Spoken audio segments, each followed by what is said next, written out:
I know I always be on the internet challenging everybody and Chosen always saying, what you gonna do when somebody call you out?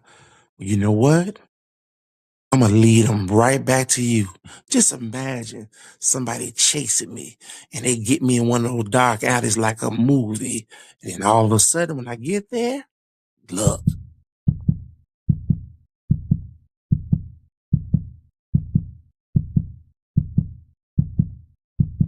uh-oh.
Grace and peace, everybody. Grace and peace.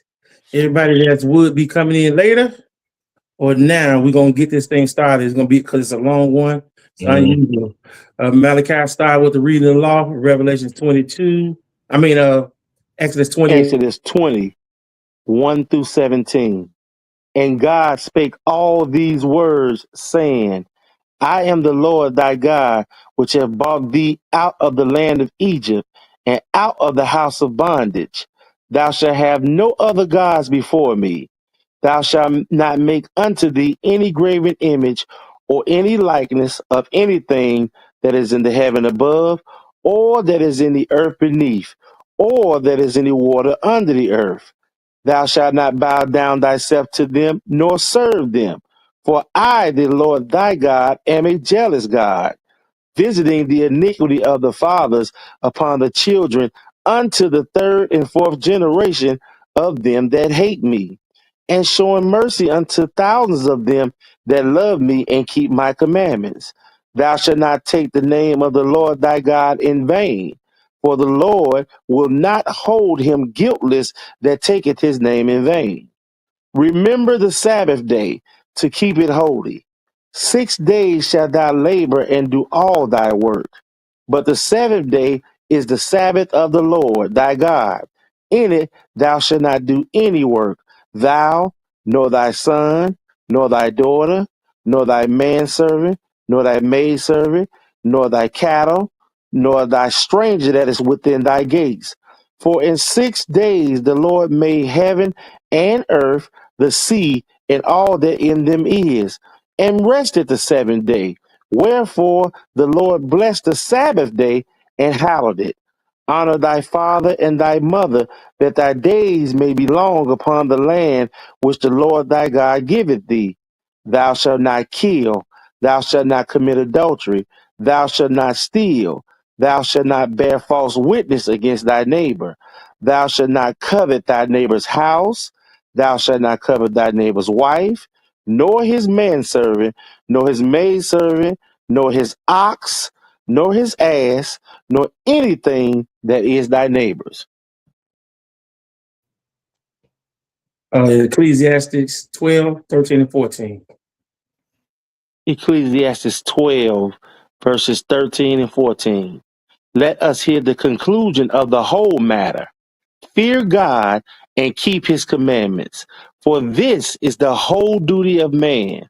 For God shall bring every work into judgment with every secret thing, whether it be good or whether it be evil. Revelation 22, 14, and 15. Revelations 22, verses 14 and 15. Blessed are they that do his commandments, that they may. Revelations 22, verses 14 and 15. Blessed are they that do his commandments, that they may have the right to the tree of life, and may enter in through the gates into the city. For without are dogs, and sorcerers, and whoremongers, and murderers, and idolaters, and whosoever loveth and maketh a lie. Brothers and sisters, you just heard the reading of the law, and I'm glad that my nephew, who's our station manager, put it up there twice where it said, "Blessed is he that do the commandments." Then it started over and say, "Blessed is he that do the commandments." That's pretty good because he know that this is what we need to do, and it just goes right in, brother Daniel. How you doing? Before we start off, Man, I'm doing well, brother. I'm ready to get this word out. I didn't say the prayer while the commandments was going. praise the Lord. I ask that the listeners be edified to the glory of the Lord, and gain some knowledge and understanding of what you about to teach us. Yes. Praise the Lord for that. This is called the terrors of Christ, and the reason this title came out for one, it is in the Bible that way. He calls himself literally through the mouth of Paul, and he says it, and because of those commandments are so important. If you do not do what thus saith the Lord, although it seems because sin is running amok, there is a terrible punishment that has to come from the Lord for sinning against him. And this is the fact, the title came about because I know it's there.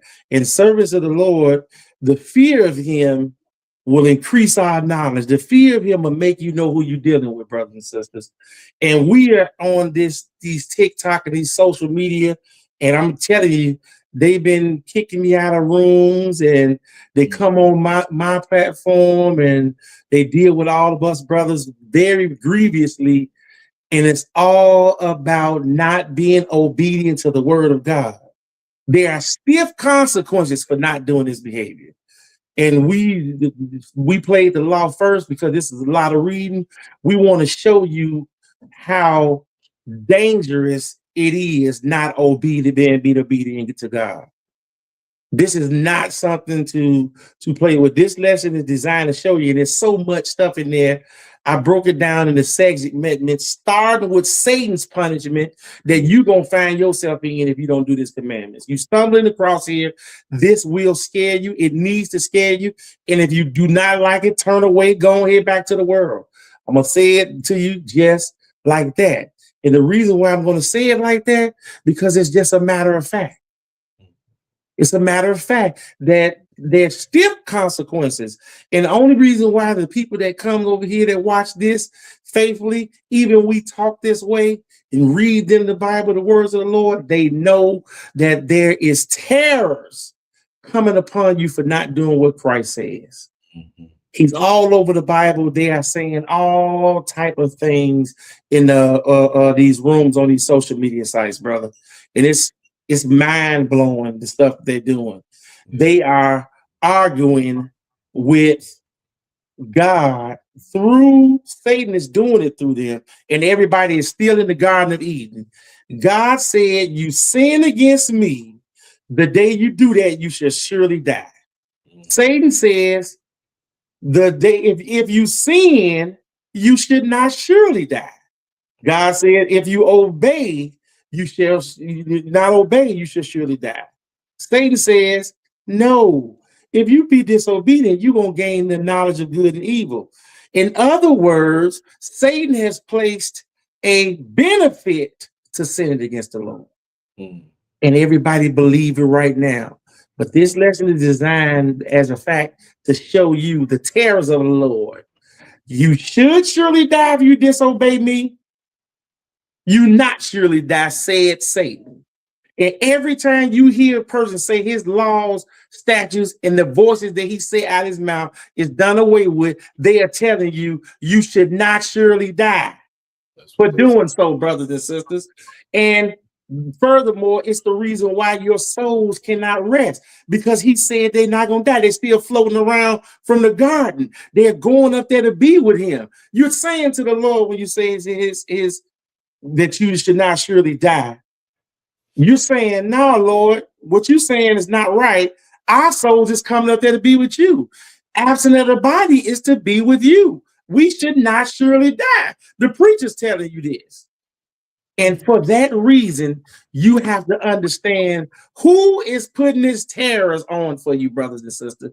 Jesus is putting terrors on you for that. So we're going to identify Jesus and start off with Satan. We're going to break it down in segments. Satan, and then I got some, after that, I might go to a little bit of man, but then I go to some things that he did, some events that he did that are horrific. It's so much I couldn't get into slavery, so I might have to make another one of these. But we're going to start off and identify Jesus first, Revelation 22:16. And we're going to get it on with the terrors of the Lord, brothers and sisters, the terrors of Christ. 22:16, go ahead. Who we dealing with? I, Jesus, have sent mine angel to testify unto you these things in the churches. I am the root and the offspring of David, and the bright and morning star. So he is the root of David. David is in the Old Testament, the second king of Israel, who, according to the flesh, Jesus entered into the world. He sent the angel. He ain't sent nothing else in the Bible but a comforter, which has to be this angel. So we want to identify him first as the seed of David to make sure that comforter, and that angel is his messenger. We want to tie it into him. Let's go to Luke 1. We're going to start at verse 19, because he said he sent the angel. So if an angel is sent, we're going to show you who sent this angel. Luke 1, and we're going to pick it up at verse 19. So let's identify this angel for everybody else, because they always say, he not God, he this, that, and other. Well, this, if he the seed of David that's talking this way, why is this saying this? 19, go ahead. And the angel answered, saying unto him, I am Gabriel, that stand in the presence of God, and am sent to speak unto thee, and to show thee these glad tidings. So this is the angel saying that he stands in the presence of God. Jesus said, I, Jesus, sent my angel. That makes the Jesus God, because he said, I sent my angel. And he said, he's the offspring of David. Drop down to 26. Let's see this angel's function no more. This is the same chapter, brothers and sisters. We trying to see if this is that same angel and that Jesus sent, because he said it from the house of David. So let's go back and see when he was doing this. 26, go ahead. And in the 6th month, the angel Gabriel was sent from God unto a city of Galilee named Nazareth, to a virgin espoused to a man whose name was Joseph, of the house of David. And the virgin's name was Mary. Oh, so we getting somewhere about that Jesus, the man that from the house of David that sent the angel. This looked like the angel he sent. The spirit of truth. Drop down to 30, let's see. And the angel said unto her, Fear not, Mary, for thou hast found favor with God. And behold, thou shalt conceive in thy womb, and bring forth a son, and shall call his name Jesus. Oh, we've identified him, didn't we? That same angel that he sent, he even sent the angel to announce his coming through a virgin. Yeah. That's what he did. This is what we doing. So what is his future? Because he said he's the offspring of David. What is his future? 32. Go ahead. He shall be great, and shall be called the Son of the Highest. And the Lord God shall give unto him the throne of his father David.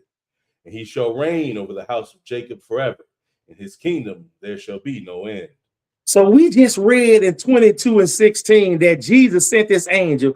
Didn't it sound like it's the same one he sent? Didn't he say he was the bright morning star and gonna reign over the house of David? Yeah. So you gotta know that this is him, brothers and sisters. This is why we doing this. He gonna reign over that house of David, and we want to establish that with you first. Let's go over to Psalms 132.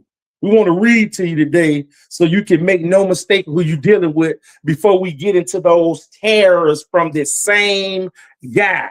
Psalms 132, We're going to read 11 through 14. I am almost there.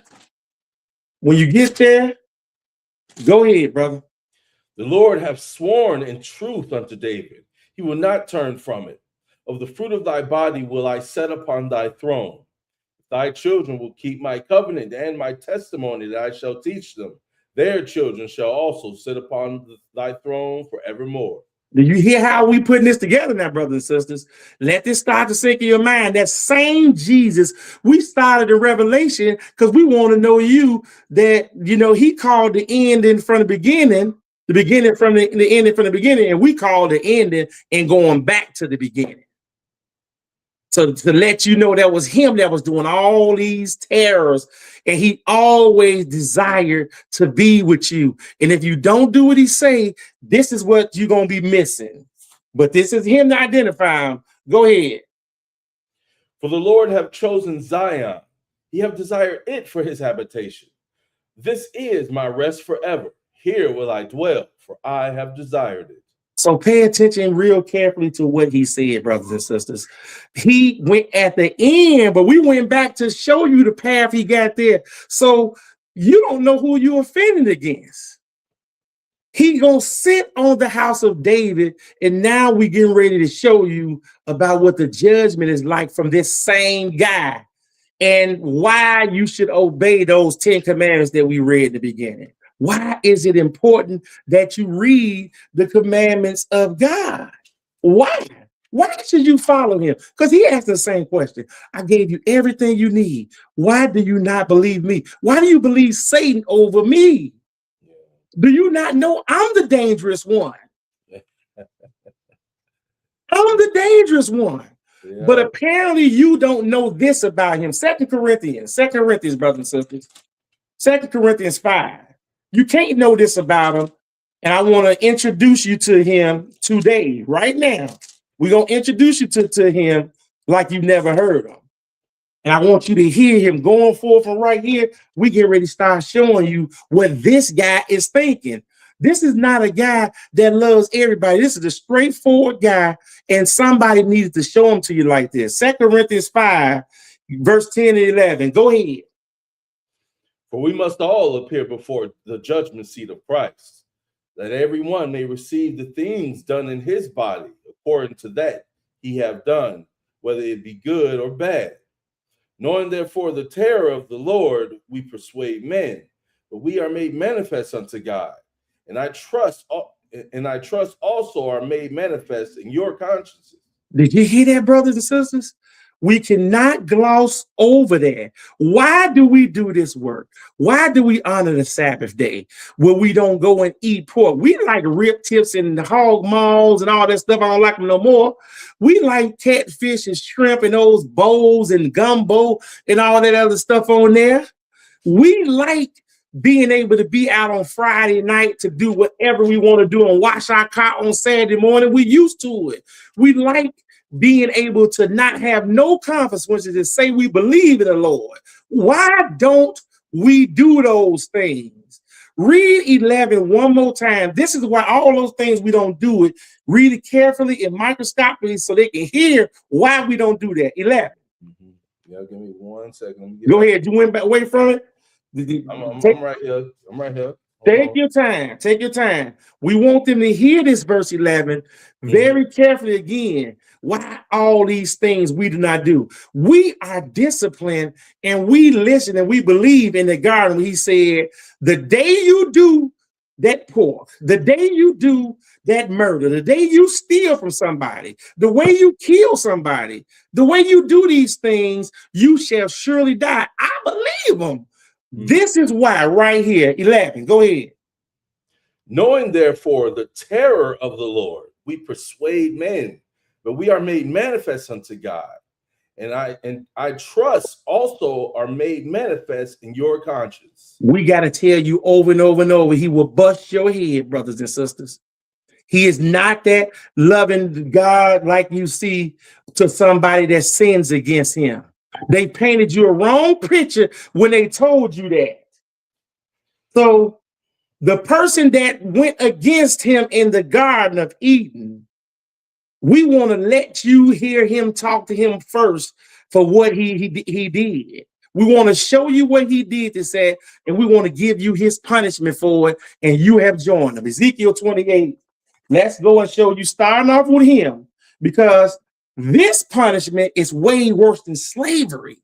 This punishment that you can get in was designed for beings that cannot die. This punishment is the ultimate reason why it is okay for him to bust your head right now so that you can get forth. Knowing the terrors of Christ is the reason why you want to know the terrors of Christ, is because what this guy is able to trick you into doing. Ezekiel 28. Ezekiel 28.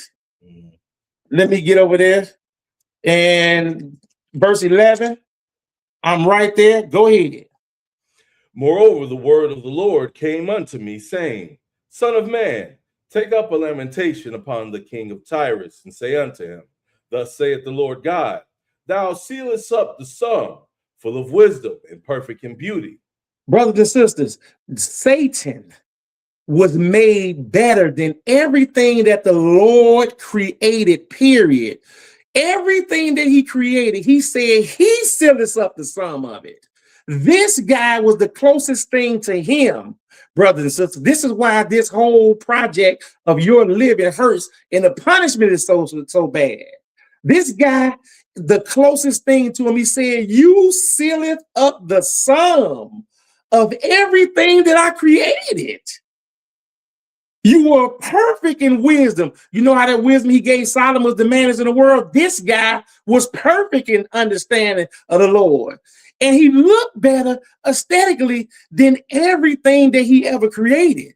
Do you remember when he said, I created the earth and it was good? I created this and it was good. Satan was better. He still lifted up the sum of all that. Go ahead, brother. Thou hast been in Eden, the garden of God. Every precious stone was thy covering, the sardius, topaz, and the diamond, the beryl, the onyx, and the jasper, the sapphire, the emerald, and the carbuncle, and gold. The workmanship of thy tabrets and of thy pipes was prepared in thee in the day that thou was created. Thou art the anointed cherub that covereth, and I have set thee so. Thou wast upon the holy mountain of God. Thou hast walked up and down in the midst of stones of fire. So listen carefully to what he said. We got to understand this before. He said, you are the workmanship of thy tabrets and thy pipes will prepare in the day that thou was created. Satan was created in time. He was created on day 1, 2, 3, 4, 5, 6, before the Sabbath day on there. He said, the day that thou was created. He was not outside of time. That's why the Lord makes it clear. Jesus says, I created the heavens and earth by myself. There was nobody with me. The day this guy was created, then he was on my holy mountain. You know what a holy mountain is, brothers and sisters? The Garden of Eden. That's his holy mountain. That's where he always wanted to go up there. He said, you was thou the anointed cherub. You notice he didn't say cherubim. That means more than one. He could cover it all by himself. The anointed coverage, the cover. I have set thee so. You walked in the midst of the stones of fire. Go ahead, 15.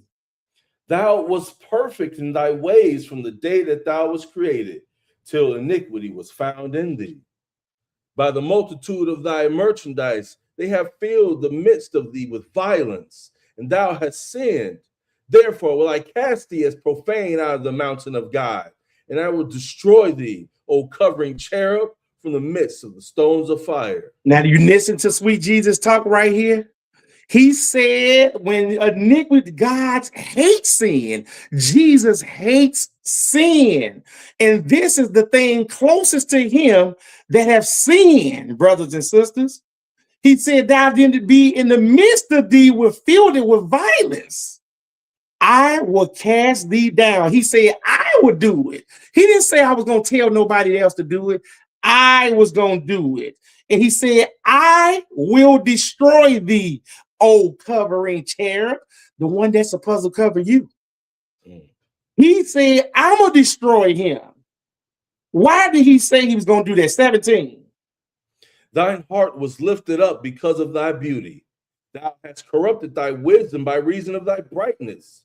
I will cast thee to the ground. I will lay thee before kings that they may behold thee. Thou hast defiled thy sanctuaries by the multitude of thine iniquities, and by the iniquity of thy traffic. Therefore will I bring forth a fire from the midst of thee. It shall devour thee, and I will bring thee to ashes upon the earth in the sight of all them that behold thee. So listen to what he just told you, brothers and sisters. He just gave you a picture of hell on earth and the ashes and the fire that he gonna do it. And for this reason, he bringing him so all of you can see it. And it's the terrible place, knowing the terrors of Christ. Listen to Christ's tone while he's talking to this guy that sinned against him. This guy was closer to him. He summed up all his beauty. He said, therefore will I bring forth a fire from the midst of thee on the earth, brothers and sisters. That's an ordinance. And I'm going to read that to you. I'm going to tell you where it's at. Hell is going to be right here on earth, 4 blocks from where you're going to be at, brothers and sisters. Now listen how terrible this is in one of the first terrors of Christ that he made. Verse 19. All they that know thee among the people shall be astonished at thee. Thou shalt be a terror, and never shalt thou be any more. Did you hear what he said, brothers and sisters? This is clear. This is clear of what he said. We starting off now with the terrors of Christ. And he letting you know first with the number one terror that we can't get nothing past this terror that you hear. That's why you need to hear it first. Everything else, even when he did what he did to the world for their sin, we're going to read some of that. Even when he brought you out of Egypt, the terrible things he did to save your life, we're going to read some of that. Even when he took down Sodom and Gomorrah, even when he put Jonah in that well, we're going to read these things, but ain't nothing going to be as terrible as this right here, because you can go there. Specially prepared by God to punish him, brothers and sisters. Yeah. Let's listen at this terror that Christ is putting on there. We paint him in a different picture so you can stop playing with yourself about him, brothers and sisters. Isaiah 14. Let's see this straight terror. Let's see it. He said this in here. We're going to go to the place to show you the work of his hands. Because everybody else tell you all the good stuff. They play that music in the background and they sing their meditating song. Meditate on his word day and night. You better listen to this verse.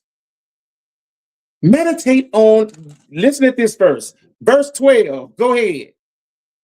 How art thou fallen from heaven, O Lucifer, son of the morning? How art thou cut down to the ground, which didst weaken the nations? For thou hast said in thine heart, I will ascend into heaven. I will exalt my throne above the stars of God. I will sit also upon the mount of the congregation and the sides of the north. He went there with the man that created him.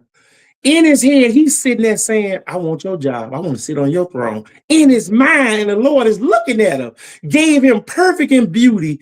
All he could have had to do, he could have did all type of beautiful things for mankind.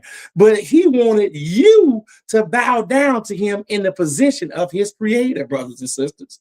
Therefore, the terrors came into this world through his behavior. 14, go ahead. I will ascend above the heights of the clouds. I will be like the Most High. Yet thou shalt be brought down to hell, to the sides of the pit. Go ahead. They that see thee shall narrowly look upon thee and consider thee, saying, is this the man that made the earth to tremble? Shake kingdoms? Go ahead. That made the world as a wilderness and destroyed cities thereof? That opened not the house of his prisoners? But did you hear what they saying? You are a prisoner of Satan when you violate against the Lord. He turned you over to him legally. He has a right to have you. You are his captive, brothers and sisters. That's why Paul said, I'm a prisoner of Christ. When you sin against God, you are a prisoner legally captive of Satan, brothers and sisters. He letting you know that. He said that when you there with this guy, you're going to look upon him and say, this is the guy that sinned against God? This skinny guy that made the world in the wilderness? Who he going to be talking to? Verse 18, go ahead. All the kings of the nations, even all of them, lie in glory, every one in his own house. But thou art cast out of thy grave like an abominable branch, and as the raiment of those that are slain, thrust through with the sword, that go down to the stones of the pit, as a carcass trodden under feet. Lord have mercy. Y'all hear that? Stones of the pit? The breath of his nostrils is going to fuel this for this guy. And some of us are going to be going there. I'm going to say some of you, I don't even like how that sounded. Oh my goodness, that was bad. Go ahead, verse 20. Thou shalt not be joined with them in burial, because thou hast destroyed thy land and slain thy people. The seed of evildoers shall never be renowned. You mean when you sin against him and you fall for thou shalt not surely die, if you believe that, he said you will never be renowned. You will never be named great. Let's go show you some of this place. Let's start to identify this place where the terror is going to be at and what Satan's start going to be at. Back up and read verse 9. Hell from beneath is moved from thee to meet thee at thy coming. It stirreth up the dead for thee, even all the chief ones of the earth. It have raised up from their thrones all the kings of the nations. Oh, do you all hear what he's telling you right here, brothers and sisters? That is unbelievable. He said, hell from beneath is moved from under thee at thy coming.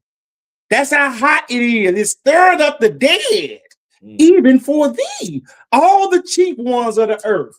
You know who that is? All the people that's doing mischief and doing it in power. All these filthy rich people that turn up their nose, that will not be able to go through the eye of a needle. All of them got this waiting, brothers and sisters. All the ones that you love, that they have those parties on TV, the puffy parties and all them, they have this waiting, brothers and sisters. Who else? Verse 10. And they shall speak and say, all they shall speak and say unto thee, art thou also become weak as we? Art thou become like unto us? Thy pomp is brought down to the grave, and the noise of thy vials, and the worm is spread under thee, and the worms cover thee. Oh, do y'all hear this? This is the terrors of Christ that's going to be on the people that sin against you. You are listening to the worst place ever. Let us show you where it's at. Drop back down to Isaiah 30. Start at verse 27. Because we finna show you how this place is. Because he is not playing around with this for you, for this, because he's telling you that he's coming to do this. This is the one, the terrors of Christ. Who's going to do this? 27. Behold, the name of the Lord cometh from far, burning with his anger, and the burden thereof is heavy. His lips are full of indignation, and his tongue as a devouring fire. And his breath as an overflowing stream shall reach to the midst of the neck, to sift the nations with the sieve of vanity. And there shall be a bridle in the jaws of the people, causing them to err. Do you hear that? Do you all pay attention to what he is saying here? Because this guy is not messing around there. He said his tongue is a devouring fire. That means when he said, and his breath is an overflowing stream. If the breath of life of his tongue that put all the life that you breathe on every day, if a sin that taking the commandments away causes this devouring fire. Aren't my words as a fire? It's Jeremiah 23, verse 28, brothers and sisters. 29, go ahead. Ye shall have a song, as in the night when a holy solemnity is kept, in gladness of heart, as when one goeth with a pipe to come into the mountain of the Lord, to the mighty one of Israel. And the Lord shall cause his glorious voice to be heard, and shall show the lightning down of his arm, with the indignation of his anger, and with the flame of a devouring fire, with scattering and tempest and hailstones. Do y'all hear him? He's letting you know that he's doing this, brothers and sisters. Go ahead, 31. For through the voice of the Lord shall the Assyrian be beaten down, which smote with the rod. And in every place where the grounded staff shall pass, which the Lord shall lay upon him, it shall be with tabrets and harps, and in battles of shaking will he fight with it. Do you remember what it said in Ezekiel? He said, you the anointed cherub with the tabrets and the coverings that he had. All those jewels is going in there with you, bro. Oh, Satan, oh, covering cherub. Remember we just said your pipe and your pump was brought to the ground?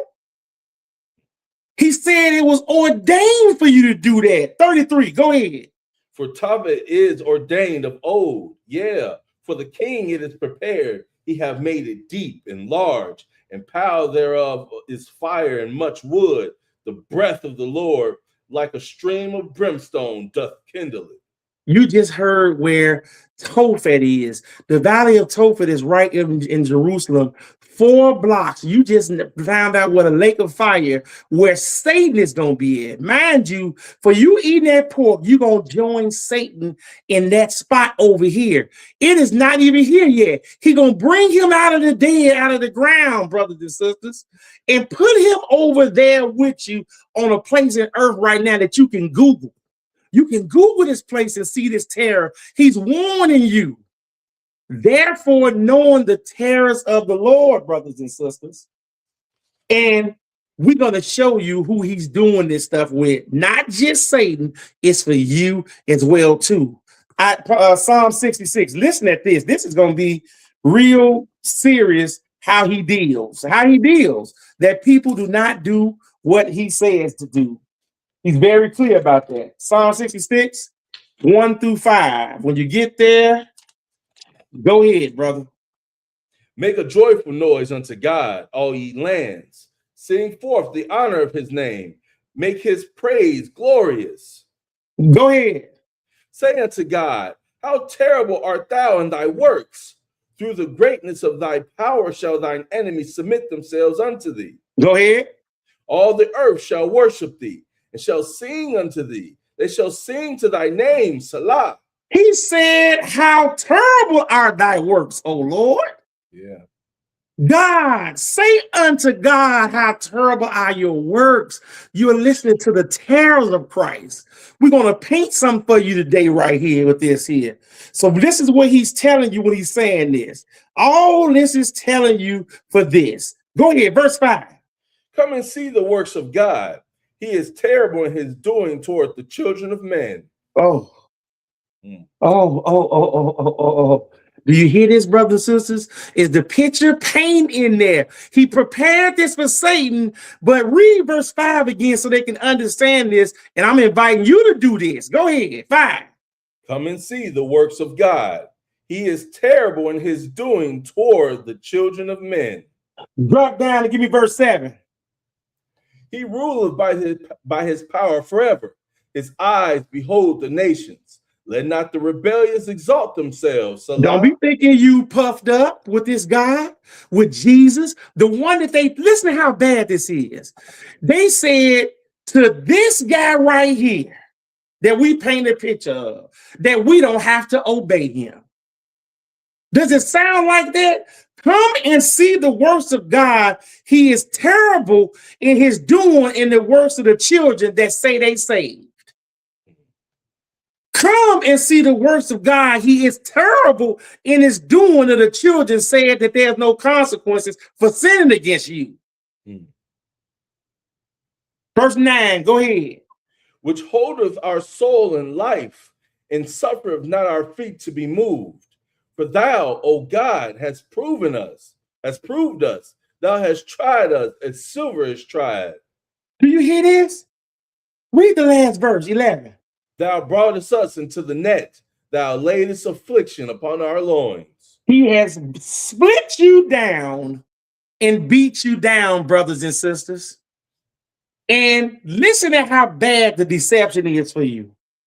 He used the same one. He used that serpent against you.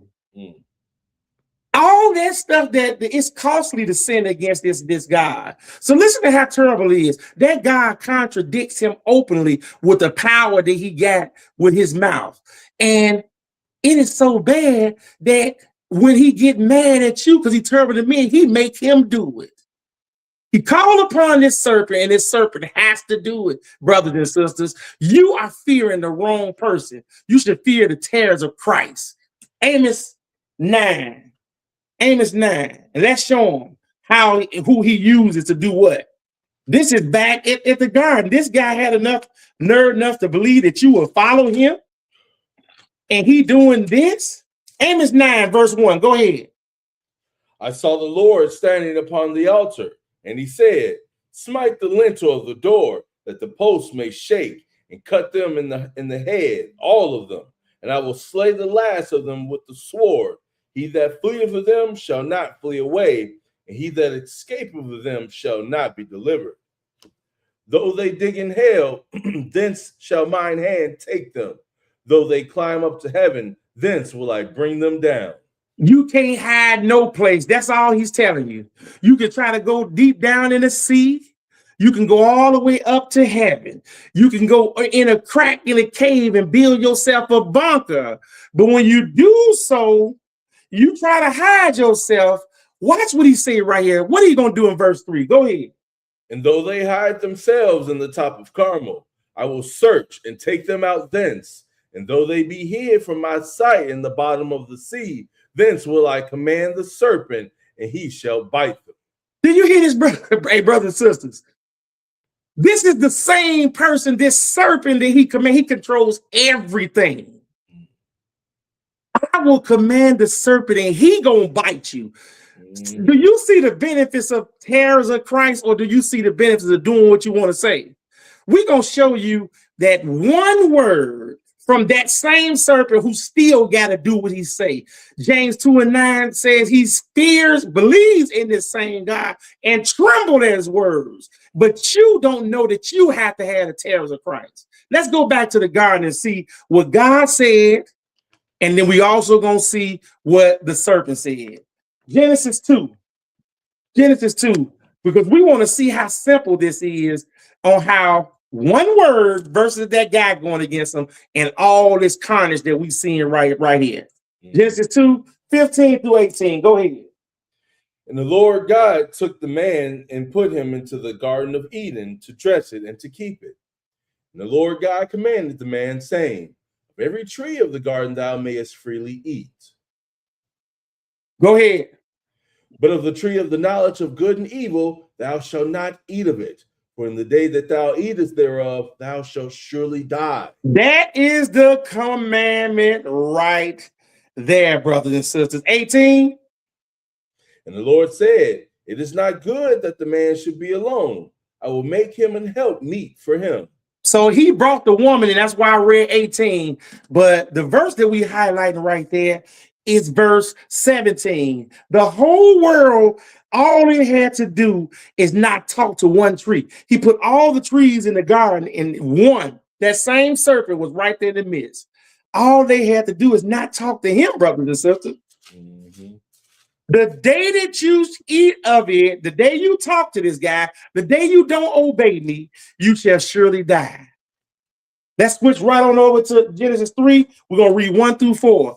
Go ahead. This is the serpent. This is the knowledge of the tree in the midst of the garden. And just think about what's happening. Soon as he brought her forth, she wasn't even around. And the very first thing he did, he sought her out, brothers and sisters. Look at what that one tree. Why would she talk to the only tree out of all the trees in the garden? Why that one? Verse 1, go ahead. Now the serpent was more subtle than any beast of the field which the Lord God had made. And he said unto the woman, have God said, ye shall not eat of every tree in the garden? And the woman said unto the serpent, we may eat of the fruit of the trees of the garden. Go ahead. But of the fruit of the tree which is in the midst of the garden, God hath said, ye shall not eat of it, neither shall you touch it, lest ye die. Do you hear what he said right there? She repeated what he told Adam right there. And here it is, even the better word, 3 and 4. We're going to read them together after we read that. We heard what she said. Now let's see what serpent said to him. This one line, one half of the line. Not even what he did, the part where it said, and the serpent said to the woman, not his response, but 1, 2, 3, 4, 5 words. Go ahead, verse 4. And the serpent said unto the woman, ye shall not surely die. Now listen at that right there. He contradicted that person that got the power to make a lake of fire. He got to contradict the power that his voice have made the suns and stars, and they're obedient to him. He contradicted the person that made him so beautiful that it summed up to all his beauty. And for 5 words against the Lord, 4 of them was repeated from the Lord. It's only 1 word that contradicted it. You shall surely die, shall not. He put not in the creation, and it changed everything, brothers and sisters. That's what we are dealing with. That's what we're dealing with. So you need to obey the voice of the Lord, children of men, because you still listen to 1 word shows doubt. When you go to a funeral, that's why they say, you will not die. You are still going up to be with the Lord. Asking for the bodies, they in the garden still. You should not surely. They still believe Satan over Jesus to this day. And we're going to paint that picture for you. Let's go to Proverbs 8 and let's hear him tell you not to listen to nobody else over him, sons of men. Proverbs 8. So let's get into this. Let's get into this. We in the man's now, brothers and sisters. Proverbs 8, so we can hear this. We're going to start this off at verse 3. When you get there, go ahead. She crieth at the gates, at the entry of the city, at the coming in at the doors. Unto you, O man, I call, and my voice is to the sons of man. My voice is to the sons of man. This is Jesus talking, brothers and sisters, through the mouth of Solomon. Listen to what he's telling you when he's calling you. Go ahead, 5. O ye simple, understand wisdom, and ye fools, be ye of understanding heart. Hear, for I will speak of excellent things, and the opening of my lips shall be right things. So listen to what he's telling you. You should surely die. We always got to go back there. If you go against me and you don't listen to my voice, you don't listen to the wisdom of my lips, you shall surely die. He warning you again. He said, oh, ye simple and ye fools, be ye of an understanding heart. Are we there? Or did I read it?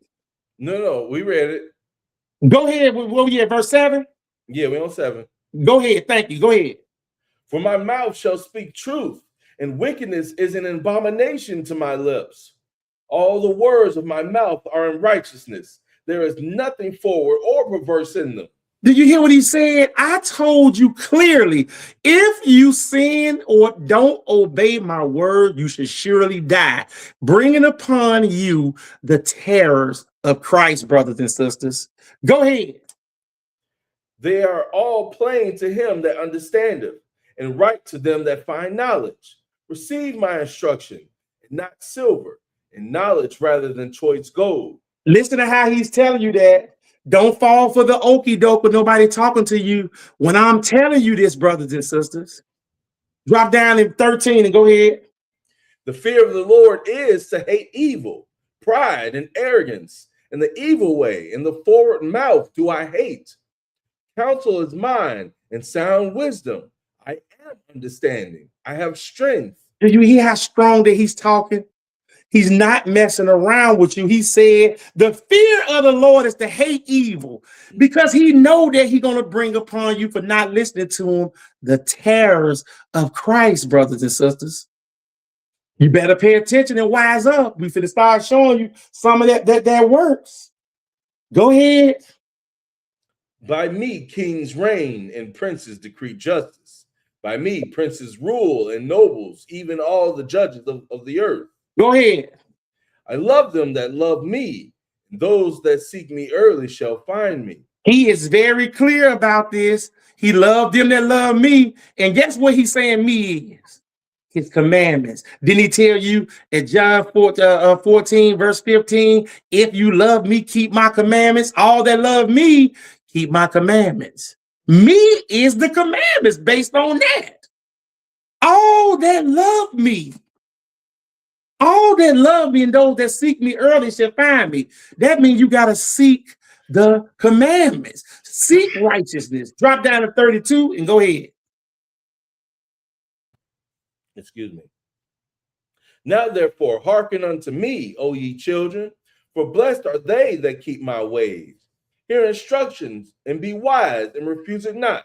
Do you hear this? It's all over. That's what the whole Bible is telling you about, brothers and sisters. Be obedient to my word because of one word. He said, surely die. He said, not surely die. One word has got the world like this, to where they having parties where our pastors is going on there and they have closed this book up. Why would they want to hear? They saying all this is no good. Go ahead, brother. Blessed is the man that heareth me, watching daily at my gates, waiting at the post of my doors. For whoso findeth me findeth life, and shall obtain favor of the Lord. He's talking about who that find. If you find the commandments, because you ain't gonna find them physically. How you find them is his word. And his words is what? The commandments. Because he's gonna tell you the opposite of that right now. If you don't find him, you find the man that say you should not surely die. Because, like I said, if you do the opposite of what he said, Satan has given you a reward for sinning. And he's trying to unravel it. 36, what does it say? But he that sinneth against me wrongeth his own soul. All they that hate me love death. All that hate me love death. If you sin against this God, you love death. We're going to show you something right here. We're going to go to Genesis 6, because we're going to show you when the whole world. Skipping one, brother. I skipped it on purpose. Oh, okay. I skipped it on purpose. I had it written down. If you look at your paper, it got an arrow between it where I was supposed to have it there on the side of it. Yeah. I see you. Yeah, and I didn't tell you. All right, I got you. Because I going into man stuff. We finna go in here let's go to the old world. We making pretty good time, right? Let's go to the old world right now. And this is real something serious. Genesis 6, 1 through 3. We like to start from there and listen to some of these terror acts, brothers and sisters. Genesis 6, start at verse 1. Go ahead. And it came to pass, when man began to multiply on the face of the earth, and daughters were born unto them, that the sons of God saw the daughters of men, that they were fair, and they took them wives of all which they chose. They took them wives of all which they chose. Verse 3, go ahead. And the Lord said, my spirit shall not always strive with man, for that he also is flesh. Yet his days shall be 120 years. So right there, brothers and sisters, the Lord told you that you got 120 years to get yourself right. My spirit, my word is not going to always work in your mind, brothers and sisters. Strive means to fight for something. So you got to find him. You got to find him. That's why Noah found grace. You ain't gonna find him. You gotta find him. Seek my thing. So he is telling you something right here. Drop down to verse 6 and go ahead. And it repented the Lord that he had made man on the earth, and it grieved him at his heart. And the Lord said, I will destroy man whom I have created from the face of the earth, both man and beast, and the creeping thing, and the fowls of the air, for repent of me that I have made them. He said it repented him that he had made everything. All the men, the beasts, the fire, he was going to destroy it all. This is the terrors of Christ. And he going to do just that because of the behavior. They did not get it right when he said that. Verse 8. But Noah found grace in the eyes of the Lord. Noah found grace. Did you notice the word found? You have to be looking for something to find it, brothers and sisters. So that means what he found was grace. If he wasn't looking for grace, he wouldn't have received it. The Lord didn't just drop it to him. He found it. Keep that in mind when you hear people tell you, oh, I'm under grace. Did you seek it and find it? Mm. Drop down to verse 11 and go ahead. The earth also was corrupt before God, and the earth was filled with violence. And God looked upon the earth, and behold, it was corrupt, for all flesh had corrupted his way upon the earth. Remember when it was said that he walked in the mountain of God and he filled the earth with violence? Mm-hmm. That all he had to say when he did that in the garden is you should not surely die. So they believe they Teflon coated. God ain't gonna do nothing.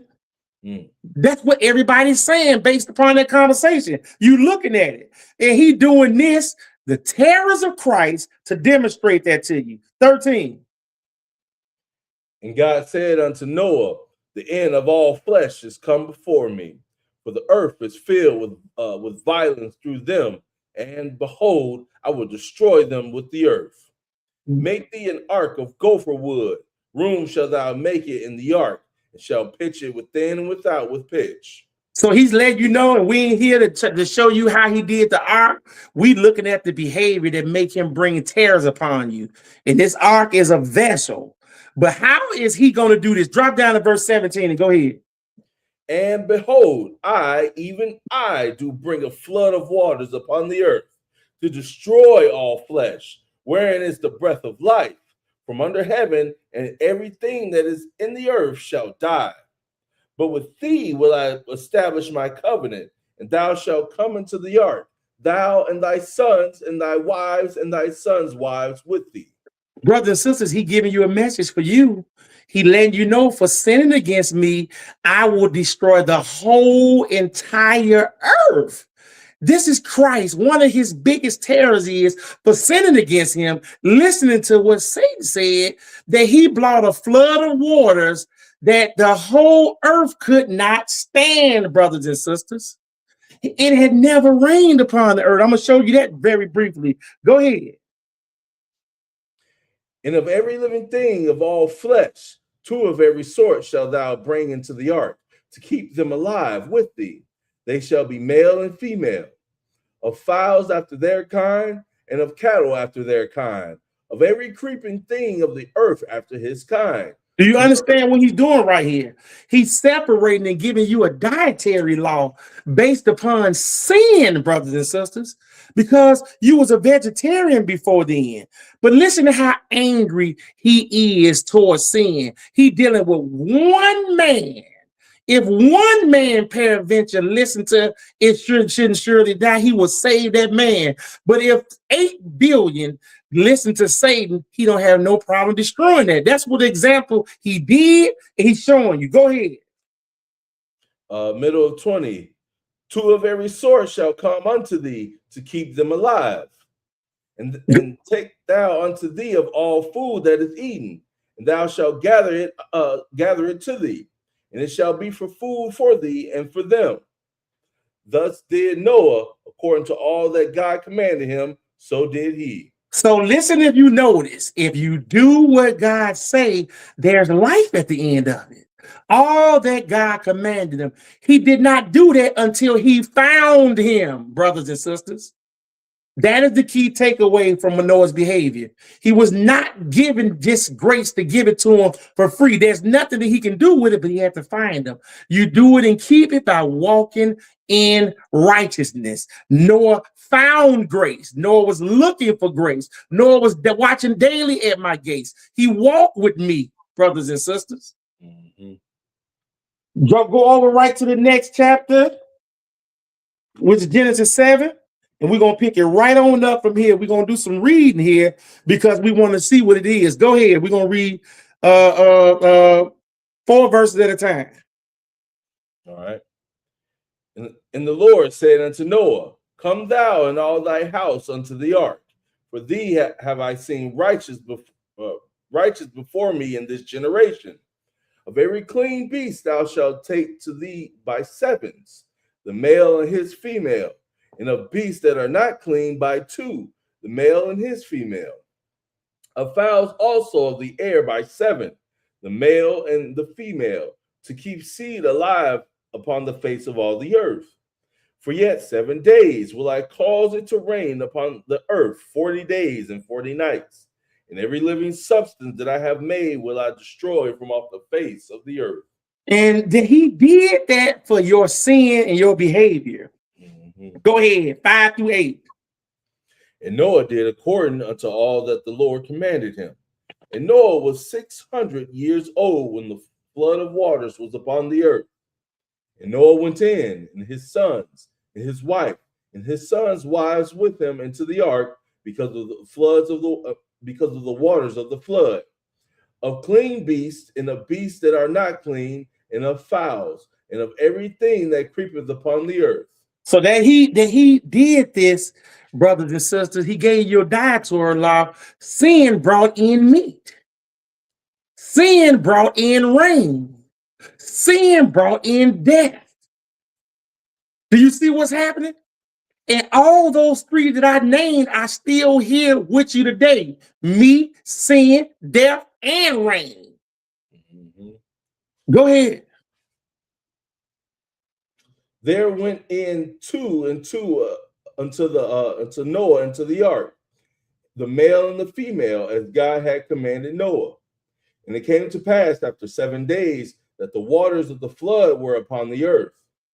In the 600th year of Noah's life, in the 2nd month, the 17th day of the month, the same day were all the fountains of the great deep broken up, and the windows of heaven were opened.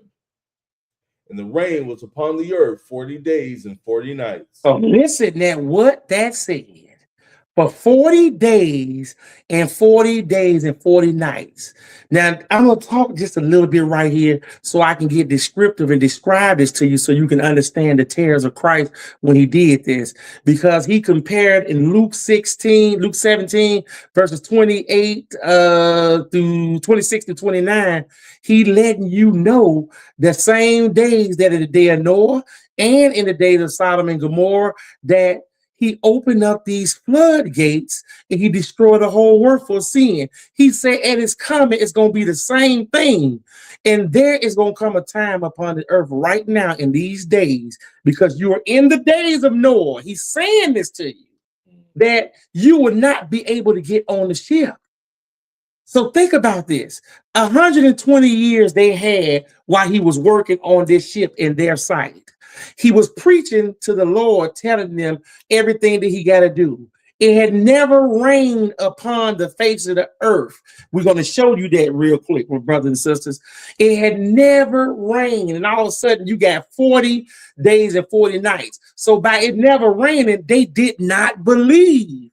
They did not believe that sweet Jesus had terror. They didn't believe. It was like training day when he told them, you ain't got it in you, Jake. They didn't believe God got it in him.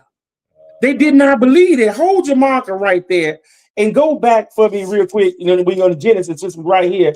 Let's read to make proof of what I'm saying. Genesis 2, and we're going to read verse 5 and 6.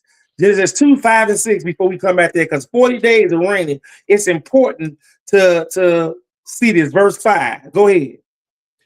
And every plant of the field before it was in the earth, and every herb of the field before it grew. And the Lord God had not caused it to rain upon the earth, and there was not a man to till the ground. But there went up a mist from the earth and watered the whole face of the ground. So we wanted to let you know that before man came in and sinned against him, the next verse, Adam came in, and then Eve came in, and the serpent came in, then sin came in, then death, rain. All these things were brought from there because you didn't have to do any of these things. He was doing it for you. The water was coming up, water your grass for you. Now you got to have other people come from other countries to Mexicans to come cut your grass because of that sin, brothers and sisters. Now you don't have no food. You got to get it on your own. He gave you everything to serve him. It had never rained, but the terrors reign. So, and we can read to you exactly, and we're going to do that next. We're going to pivot to show you what that rain did since we brought it in, brothers and sisters, because we in the terrors of Christ. when the terrors crash back over there at 40. So let me explain to you how when he opened those windows of heaven up there, 120 years, Noah's preaching, and the rain started to drip. Now everybody want to try to get on this boat. They did not believe because they had never seen it rain. Day one is down at their ankles. There's no way to get out. Can you imagine the whole world trying to rush to get on this boat when they see this rain, something they had never did before? Can you imagine the terrors? Now you believe him? We're giving you that same opportunity. Day two, it might be up to their knees. He's doing it slow, and he's going to do it for 40 days that he's going to do this, brothers and sisters. Day three, it's up to their waist, no place to go. They filling this wooden ark that he made with all type of people around. The Lord said, I shut them in, and we're going to read that. You know why he said I did that? So you can't open the door that I closed. I don't care how strong you is. I don't care what tool you is. Obey me or see the terrors of Christ. Day five is up to their waist. Day six, it could be up at their head. What are you going to do? The birds are getting tired of coming down. He is taking the breath of life out of existence for you for sinning against him. He's not playing. You're feeling the terrors of Christ. Day four, he's going to do all these things to you. And he's methodical why he do it.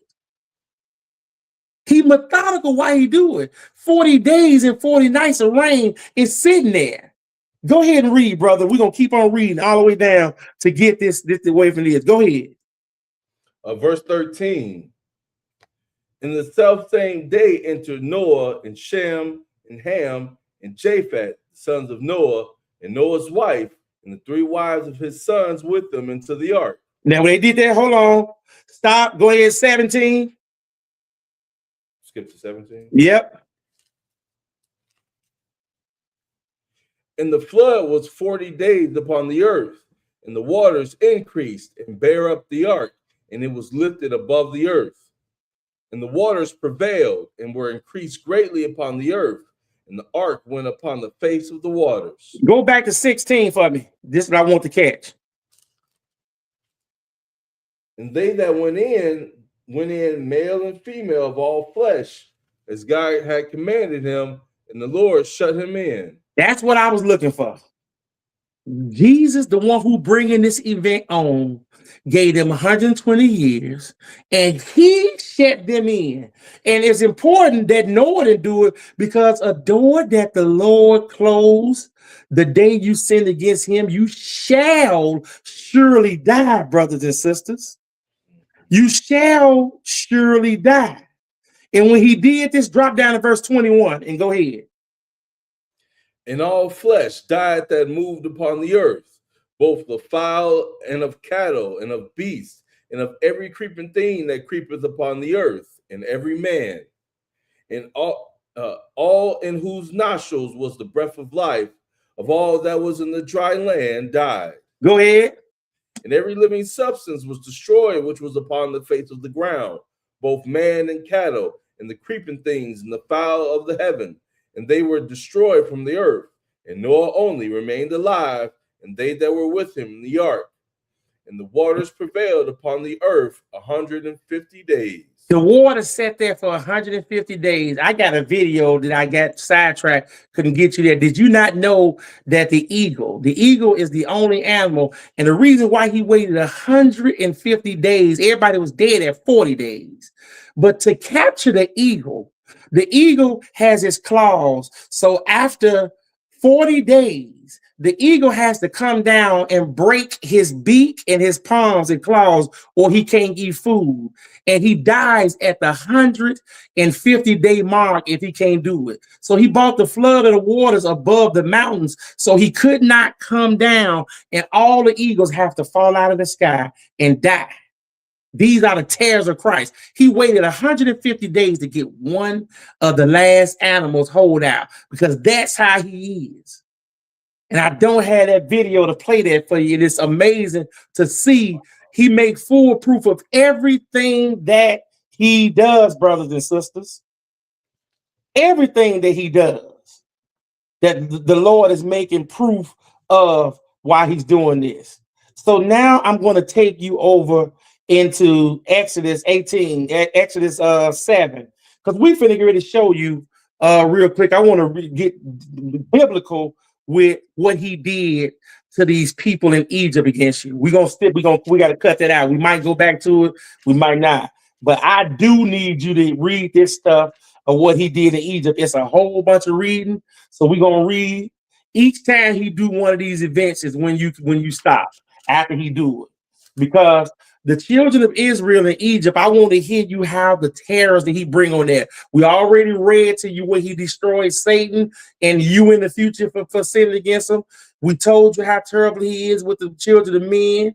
We told you that what he did to the whole earth for sinning against him for that one word, and you still doing it to bring you out of Egypt. And he said, I gave man for your life. We're going to show you now how he dealt with the Egyptians, brothers and sisters, how he did this to them for bringing you out when he said it. They didn't obey his voice. Watch what he put on there and notice what Jesus said when he do this right away in Exodus 7.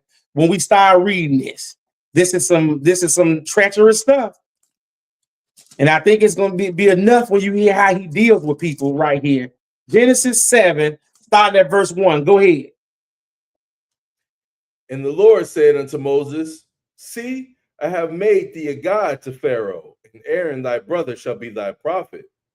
Thou shalt speak all that I command thee, and Aaron thy brother shall speak unto Pharaoh, that he send the children of Israel out of his land. Go ahead. And I will harden Pharaoh's heart and multiply my signs and my wonders in the land of Egypt. But Pharaoh shall not hearken unto you, that I may lay my hand upon Egypt and bring forth mine armies and my people, the children of Israel, out of the land of Egypt by great judgments. So listen to what he said right there. Pay attention closely to what he said. He said, thou shalt speak all that I command thee, and that he sent my children out of the land, but I'm going to harden his heart.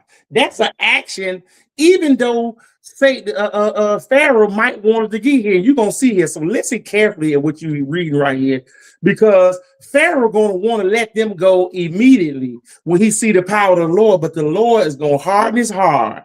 And why is he doing that? Because I want to lay my hands upon him. The God of the Bible, the ones that Paul is telling you, knowing therefore the terrors of Christ, knowing the terrors of this guy.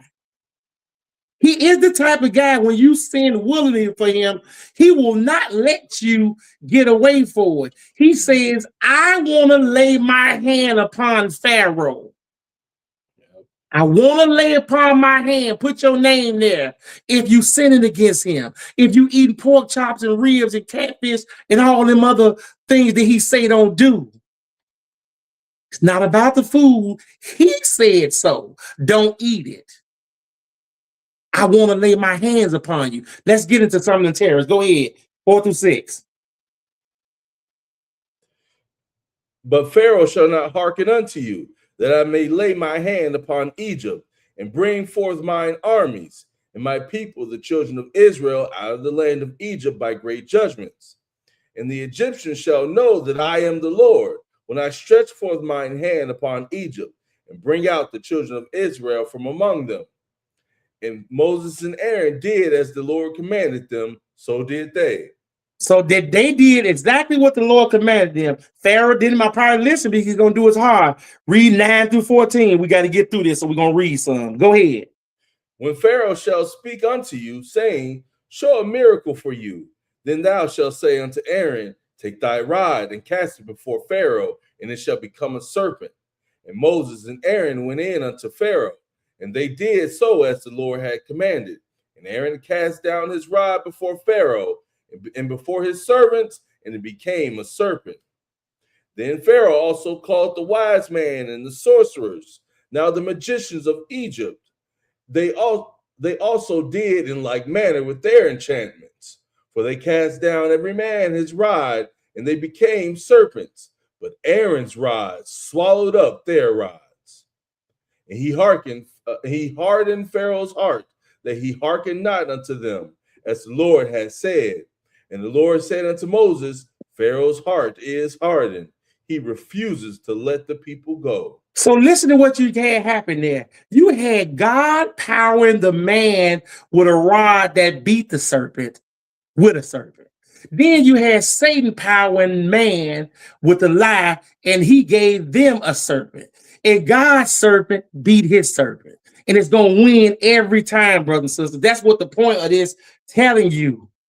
You listening to the one that got a weak serpent. I created the serpent, and I'm going to have mine win every time. Which voice should you obey? Drop down to 17 and read 17 to 21.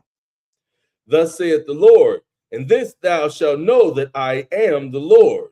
Behold, I will smite with the rod that is in mine hand upon the waters which are in the river, and they shall be turned to blood.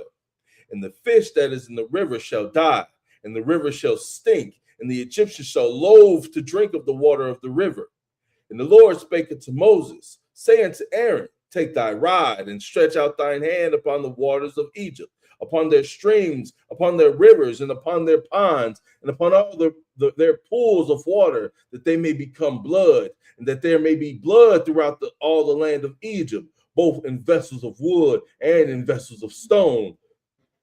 And Moses and Aaron did so, as the Lord commanded. And he lifted up the rod and smote the waters that were in the river in the sight of Pharaoh, in the sight of his servants, and all the waters that were in the river were turned to blood. And the fish that was in the river died, and the river stank, and the Egyptians could not drink of the water of the river, and there was blood throughout all the land of Egypt. The Lord wanted to do this to these people, brothers and sisters. The Lord wanted to do this. He put stinking fish. He killed the fish. The blood turned the water to blood so they can't drink. 23 to 25. Go ahead. And Pharaoh turned and went into his house. Neither did he set his heart to this also. And all the Egyptians digged around about the river for water to drink, for they could not drink of the water of the river. And 7 days were fulfilled. After that, the Lord had smitten the river. He did these things, and I'm showing you what the terrors look like for him. Go straight down to verse 8 and give me the first 4 verses. And the Lord spake, chapter 8. Yep. Right. And the Lord spake unto Moses, go unto Pharaoh and say unto him, thus saith the Lord, let my people go that they may serve me. And if thou refuse to let them go, behold, I will smite all thy borders with frogs, and the river shall bring forth frogs abundantly, which shall go up and come into thine house, and into thy bedchambers, and upon thy bed, and into the house of thy servants, and upon thy people, and into thine ovens, and into thy kneading troughs. And the frogs shall come up both on thee, and upon thy people, and upon all thy servants. You're dealing with the terrors of the Lord from Christ. Frogs coming up in your house, and you trying to cook, they're already in your stove. Where they coming from, brothers and sisters? He said they're going to go everywhere. 5 through 8. Go ahead. And the Lord spake unto Moses, say unto Aaron, stretch forth thine hand with thy rod over the streams, over the rivers, and over the ponds, and cause frogs to come up upon the land of Egypt. And Aaron stretched out his hand over the waters of Egypt, and the frogs came up and covered the land of Egypt. And the magicians did so with their enchantments, and brought up frogs upon the land of Egypt. Then Pharaoh called for Moses and Aaron and said, entreat the Lord that he may take away the frogs from me and from my people, and I will let the people go, that they may do sacrifice unto the Lord. Remember, Lord said, I'm going to harden his heart. And when the Pharaoh tried to use Satan's magic, it brought up more frogs. Do y'all recognize that? 9 through 12, go ahead. And Moses said unto Pharaoh, glory over me. When shall I entreat for thee, and for thy servants, and for thy people, to destroy the frogs from thee in thy houses, that they may remain in the river only? And he said, tomorrow. And he said, be it according to thy word, that thou mayest know that there is none like unto the Lord our God. And the frogs shall depart from thee and from thy houses, and from thy servants and from thy people. They shall remain in the river only. And Moses and Aaron went out from Pharaoh, and Moses cried unto the Lord because of the frogs which he had brought against Pharaoh. So Moses put so many frogs on him, he started crying, Lord, come on, please take these frogs off these people. And when you be obedient to the Lord, what is he going to do? Read 12 through 16. 13. 13 through 16. And the Lord did according to the word of Moses, and the frogs died out of the houses, out of the villages, and out of the fields. And they gathered them together upon heaps, and the land stank. But when Pharaoh saw that there was respite, he hardened his heart, and hearkened not unto them as the Lord had said. And the Lord said unto Moses, say unto Aaron, stretch out thy rod, and smite the dust of the land, that it may become lice throughout all the land of Egypt. So look at what the Lord is doing. You be obedient, he'll listen to what you say and do as you ask. But if you don't do what he say, and you try to go against him, and the Lord is making his heart hard. Pharaoh said, I'll let you go and serve your Lord. Did y'all remember that? Listen at what he did when he changed his back after the Pharaoh got his heart hardened by the Lord. 17 to 20. And they did so. And Aaron stretched out his hand with his rod and smote the dust of the earth. And it became lice in man and in beast. And all the dust of the land became lice throughout all the land of Egypt. And the magicians did so with their enchantments to bring forth lice, but they could not. So there were lice upon man and upon beast. And the magicians said unto Pharaoh, this is the finger of God. And Pharaoh's heart was hardened, and he hearkened not unto them, as the Lord had said. And the Lord said unto Moses, rise up early in the morning, and stand before Pharaoh. Lo, he cometh forth to the water, and say unto him, thus saith the Lord, let my people go, that they may serve me. And the Lord already didn't harden his heart for the next nasty thing that he's going to do to him. But he don't want to hear it. We did 21, that they may serve me, 21 through 25. Go ahead. Else, if thou wilt not let my people go, behold, I will send swarms of flies upon thee, and upon thy servants, and upon thy people, and into thy houses, and the houses of the Egyptians shall be full of swarms of flies, and also the ground whereon they are. And I will sever in that day the land of Goshen, in which my people dwell, that no swarms of flies shall be there, to the end that thou mayest know that I am the Lord in the midst of the earth. And I will put a division between my people and thy people. Tomorrow shall this sign be. And the Lord did so. And there came a grievous swarm of flies into the house of Pharaoh, and into his servants' houses, and into the land of Egypt. The land was corrupted by reason of the swarm of flies. And Pharaoh called for Moses and for Aaron and said, go ye, sacrifice to your God in the land. So listen to what he's doing. Pharaoh want to let them go every time. Do you hear what he's doing? Do you know how sometimes y'all be in the house and flies be flying all around the place? The Lord is doing it, brothers and sisters.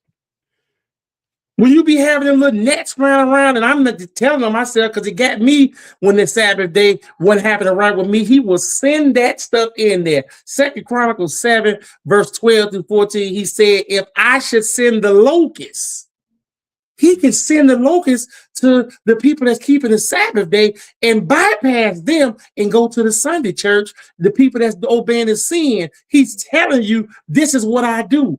I will send form of flies, but we're not through listening. You listening to the terrors of Christ and what is not to do. 26 through 30, and go ahead. And Moses said, it is not meet so to do, for we shall sacrifice the abomination to the Egyptians to the Lord our God. Lo, shall we sacrifice the abomination to the Egyptians before their eyes? And will they not stone us? We will go 3 days' journey into the wilderness and sacrifice the Lord our God as he shall command us. And Pharaoh said, I will let you go, that ye may sacrifice to the Lord your God in the wilderness. Only ye shall not go very far away. Entreat for me, And Moses said, Behold, I go out from thee, and I will entreat the Lord that the swarms of flies may depart from Pharaoh, from his servants, and from his people tomorrow. But let not Pharaoh deal deceitfully anymore in not letting the people go to sacrifice to the Lord. Do you hear that? So he said, don't you do that stuff you've been doing. Moses know that he gonna harden his heart, because remember at verse chapter 7, he said, I want to lay my hand on them. You are witnessing the terrors of Christ. 30 to 32. Go ahead. And Moses went out from Pharaoh and entreated the Lord. And the Lord did according to the word of Moses. And he removed the swarm of flies from Pharaoh, from his servants, and from his people. There remained not one. And Pharaoh hardened his heart at this time also. Neither would he let the people go. Do you hear this? Are you hearing this? So you dealing with a God. It tell you in Romans 1 that he give you a vile affection when you go against him. So sometimes, even if you don't even want to sin and you want to try to get better, it's too late. Listen immediately. Go to verse chapter 9 and start at verse 1. Give me 1 through 6. And go ahead. Then the Lord said unto Moses, Go in unto Pharaoh and tell him, Thus saith the Lord God of the Hebrews, Let my people go, that they may serve me. For if thou refuse to let them go and wilt hold them still, behold, the hand of the Lord is upon thy cattle which is in the field, upon the horses, upon the asses, upon the camel, upon the oxen, and upon the sheep. There shall be a very grievous murrain. And the Lord shall sever between the cattle of Israel and the cattle of Egypt, and there shall nothing die of all that is the children's of Israel. And the Lord appointed a set time, saying, Tomorrow the Lord shall do this thing in the land. And the Lord did that thing on the morrow, and all the cattle of Egypt died, but of the cattle of the children of Israel died not one. Do you hear how the Lord is when you obey him? Didn't he say, I'm going to sever them away from these other folks? He did that to you right now. You don't look like nobody else in these other lands around you, and you behaving this way you're doing right now to each other. He has severed you away from me, and he did all that so you can get here and teach his word to other people, brothers and sisters. He did all that. Give me 7 to 11. And Pharaoh sent, and behold, there was not one of the cattle of the Israelites dead. And the heart of Pharaoh was hardened. He did not let the people go. And the Lord said unto Moses and unto Aaron, Take you handfuls of ashes of the furnace, and let Moses sprinkle it toward the heaven in the sight of Pharaoh. And it shall become small dust in the land of Egypt, and shall be a boil breaking forth with blains upon man and upon beast throughout all the land of Egypt. And they took ashes of the furnace and stood before Pharaoh, and Moses sprinkled it up toward the heaven, and it became a boil breaking forth with blains upon man and upon beasts. And the magicians could not stand before Moses because of the boils, for the boil was upon the magicians and the Egyptians, and upon the Egyptians. God, do you hear what the Lord is doing when you mess around with him? He put boils on everything. You think what he did to Job was not an example? He always show you what he can do when you go against him. He said boils were all upon them. Give me 12 through 16. And the Lord hardened the heart of Pharaoh, and he hearkened not unto them, as the Lord had spoken unto Moses.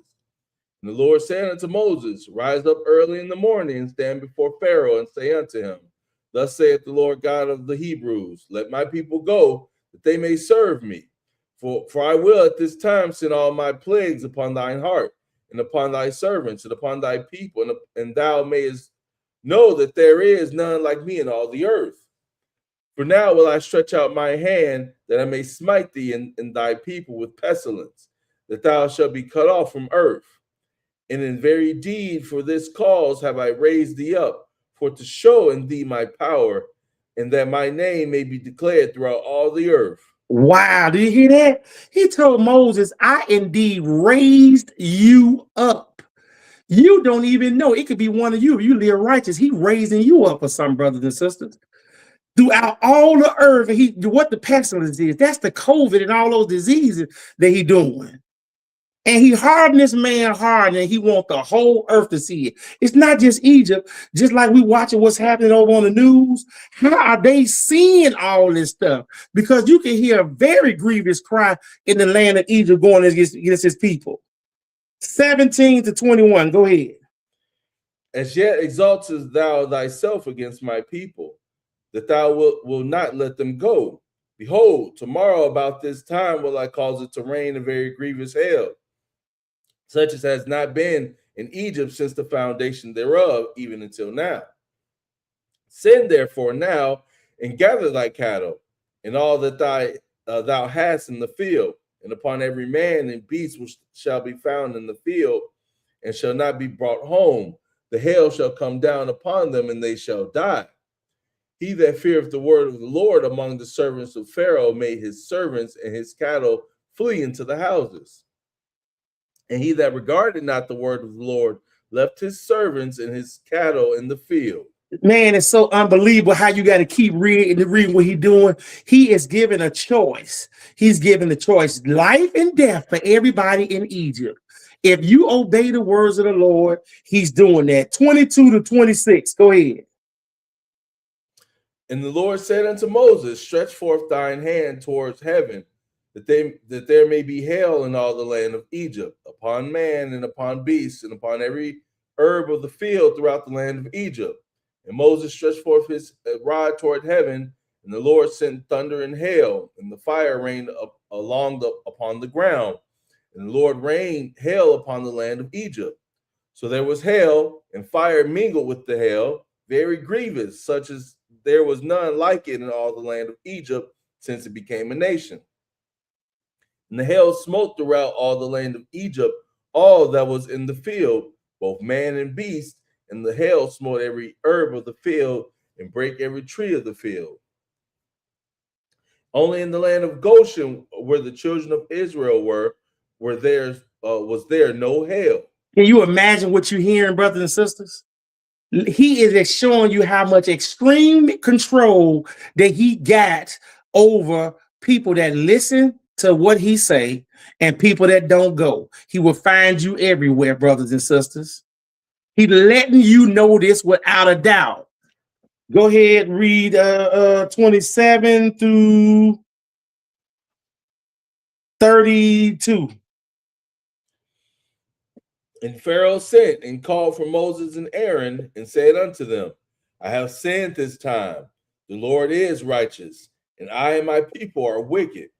Entreat the Lord, for it is enough that there be no more mighty thundering than hail, and I will let you go, and ye shall stay no longer. And Moses said unto him, as soon as I am gone out of the city, I will spread abroad my hands unto the Lord, and the thundering shall cease. Neither shall there be any more hail, that thou mayest know how that the earth is the Lord's. But as for thee and thy servants, I know that ye would not yet fear the Lord God. And the flax and the barley was smitten, for the barley was in the ear, and the flax was bold. But the wheat and the rye were not smitten, for they were not grown up. Brothers and sisters, listen to what we're hearing. Do you out hear how insane this is? Pharaoh is begging. He said, I had enough. It is enough, all this mighty thunder. Your power is too great, Lord. And Moses said, no. The Lord is not going, you're not going to let him go. Because he want to lay his hands upon you. He want to lay his hands upon everybody that sinned against him, brothers and sisters. Finish this chapter out, brother. Go ahead. And Moses went out of the city from Pharaoh and spread abroad his hands unto the Lord. And the thunders and hail ceased, and the rain was not poured upon the earth. And when Pharaoh saw that the rain and the hail and the thunders were ceased, he sinned yet more and hardened his heart, he and his servants. And the heart of Pharaoh was hardened, neither would he let the children of Israel go as the Lord had spoken by Moses. Brothers and sisters, are you all hearing what you're reading? This should scare you. It should make you sad. He wants to do this damage to him because he hates sin and he loves righteousness. So there is a time, you remember what I read where he shut them in? He is letting you know that if you sin against me, I will harden your heart where you can no longer feel it. How many times have you did something and you know you shouldn't have did it? That's him hardening your heart. And the second that this terrible act that you do is over, you sit there and look stupid by yourself and be like, man, oh my God, what do I do now? What do I do now? You should have listened. What do I do now? Lord, have mercy. I did have mercy. You would not listen. Going over to 10 and give me 1 through 7. And the Lord said unto Moses, Go in unto Pharaoh, for I have hardened his heart and the heart of his servants, that I might show these my signs before him, that thou mayest tell in the ears of thy son and of thy son's son what things I have wrought in Egypt, and my signs which I have done among them, that ye may know how that I am the Lord. And Moses and Aaron came in unto Pharaoh and said unto him, Thus saith the Lord God of the Hebrews, How long wilt thou refuse to humble thyself before me? Let my people go, that they may serve me. Else, when thou refuse to let my people go, behold, tomorrow I will bring the locusts into thy coast, and they shall cover the face of the earth, that one cannot be able to see the earth. And they shall eat the residue of that which is escaped, which remaineth unto you from the hail, and shall eat every tree which groweth for you out of the field. And they shall fill thy houses, and the houses of thy servants, and the houses of all the Egyptians, which neither thy fathers nor thy fathers' fathers have seen, since the day that they were upon the earth unto this day. And he turned himself and went out from Pharaoh.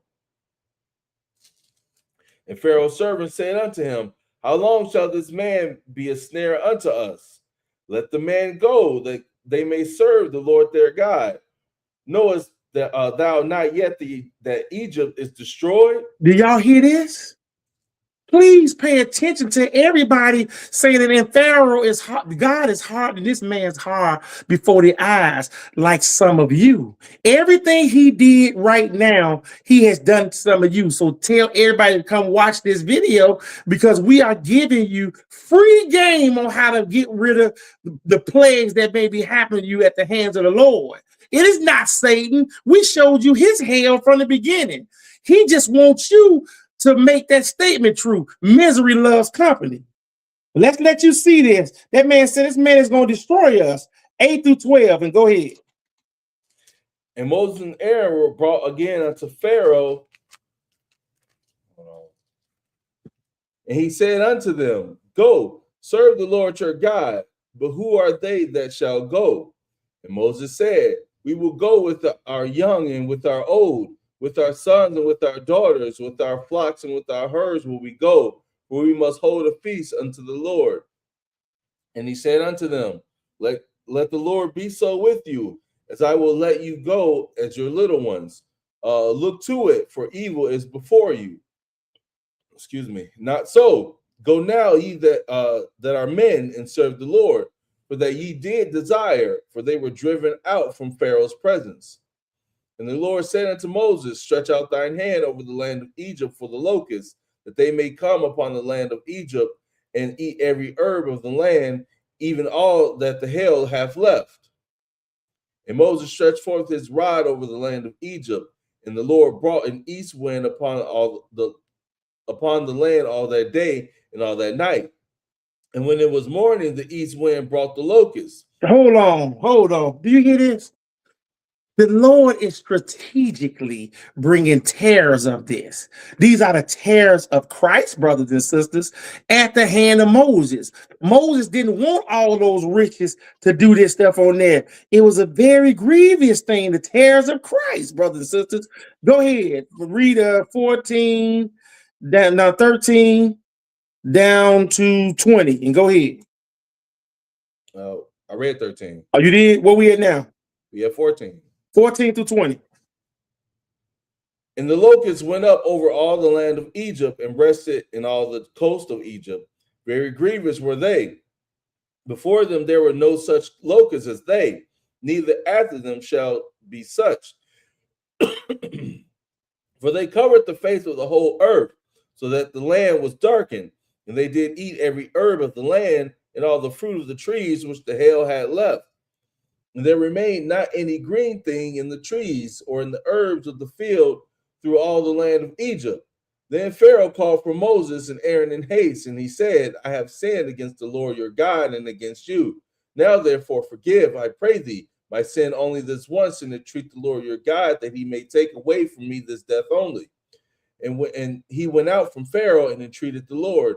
And the Lord turned a mighty strong west wind, which took away the locusts and cast them into the Red Sea. There remained not one locust in all the coast of Egypt, but the Lord hardened Pharaoh's heart so that he would not let the children of Israel go. So he studied getting him with the same stuff, brothers and sisters. And every time he doing it, if you notice, he been begging him, please get these people out of here. But when you do something against the Lord will make sure he make you pay, brothers and sisters.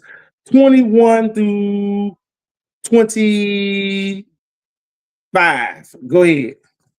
And the Lord said unto Moses, stretch out thine hand toward heaven, that there may be darkness over the land of Egypt, even darkness which may be felt. And Moses stretched forth his hand toward heaven, and there was a thick darkness in all the land of Egypt 3 days. They saw not one another, neither rose any from his place for 3 days. But all the children of Israel had light in their dwellings. And Pharaoh called unto Moses and said, go ye, serve the Lord. Only let your flocks and your herds be stayed, that your little ones also go with you. And Moses said, thou must give us also sacrifices and burnt offerings, that we may sacrifice unto the Lord our God. Our cattle also shall go with us. There shall not an hoof be left behind, for therefore must we take to serve the Lord our God. We know not with what we must serve the Lord until we come thither. Do you hear this, brothers and sisters? The Lord do not play games. He say, do what I say. And he keep hardening this man hard. He want to let these people go desperately, but the Lord won't rest him. Finish this thing out. But the Lord hardened Pharaoh's heart, and he would not let him go. And Pharaoh said unto him, get thee from me, take heed to thyself, see my face no more. For in that day thou seest my face, thou shalt die. And Moses said, thou hast spoken well, I will see thy face again no more. Do you hear how smooth this is? The Lord does not play games with people, but the Lord keep hardening his heart, brothers and sisters. We got a couple more chapters to go because I'm gonna cut this very short. Do this because I don't want to do this. It's too much beautiful reading. I'm gonna have to make a part 2 to these tariffs because this is unbelievable. Chapter 11, give me 1 through 4. And the Lord said unto Moses, yet will I bring one plague more upon Pharaoh and upon Egypt. Afterwards he will let you go hence. When he shall let you go, he shall surely thrust you out hence altogether. Speak now in the ears of the people, and let every man borrow of his neighbor, and every woman of her neighbor, jewels of silver and jewels of gold. And the Lord gave the people favor in the sight of the Egyptians. Moreover, the man Moses was very great in the land of Egypt, in the sight of Pharaoh's servants, and in the sight of the people. And Moses said, thus saith the Lord, about midnight I will go out into the midst of Egypt. And he said he's gonna go out into the midst of Egypt, brothers and sisters. And this is what he say he gonna do at midnight in the midst of Egypt. This is the last place we're gonna deal with these things that he did in Egypt to these people. You should have a great picture of who you dealing with, brothers and sisters. Go ahead, give me 5 through 10 real quick. And all the firstborn in the land of Egypt shall die, from the firstborn of Pharaoh that sitteth upon his throne, even unto the firstborn of the maidservant that is behind the mill, and all the firstborn of beasts. And there shall be a great cry throughout all the land of Egypt, such as there was none like it, nor shall be like it any more. But against any of the children of Israel shall not a dog move his tongue against man or beast, that ye may know how that the Lord doth put a difference between the Egyptians and Israel. And all these thy servants shall come down unto me, and bow down themselves unto me, saying, Get thee out, and all the people that follow thee, and after that will I go out. And he went out from Pharaoh in great anger. And the Lord said unto Moses, Pharaoh shall not hearken unto you, that my wonders may be multiplied in the land of Egypt. And Moses and Aaron did all these wonders before Pharaoh, and the Lord hardened Pharaoh's heart, so that he would not let the children of Israel go out of his land. So you hear that? He still hardened his heart to his land. And we gonna skip that thing because we know about the Passover, and we know that he went there and he killed all the firstborn of their house. And as a result of that, it was not a house of one, not one left dead in the house. He smote the children and did all this stuff to us. So we're not gonna read all of that. We were supposed to go to it's okay. So it was not one where there was one dead.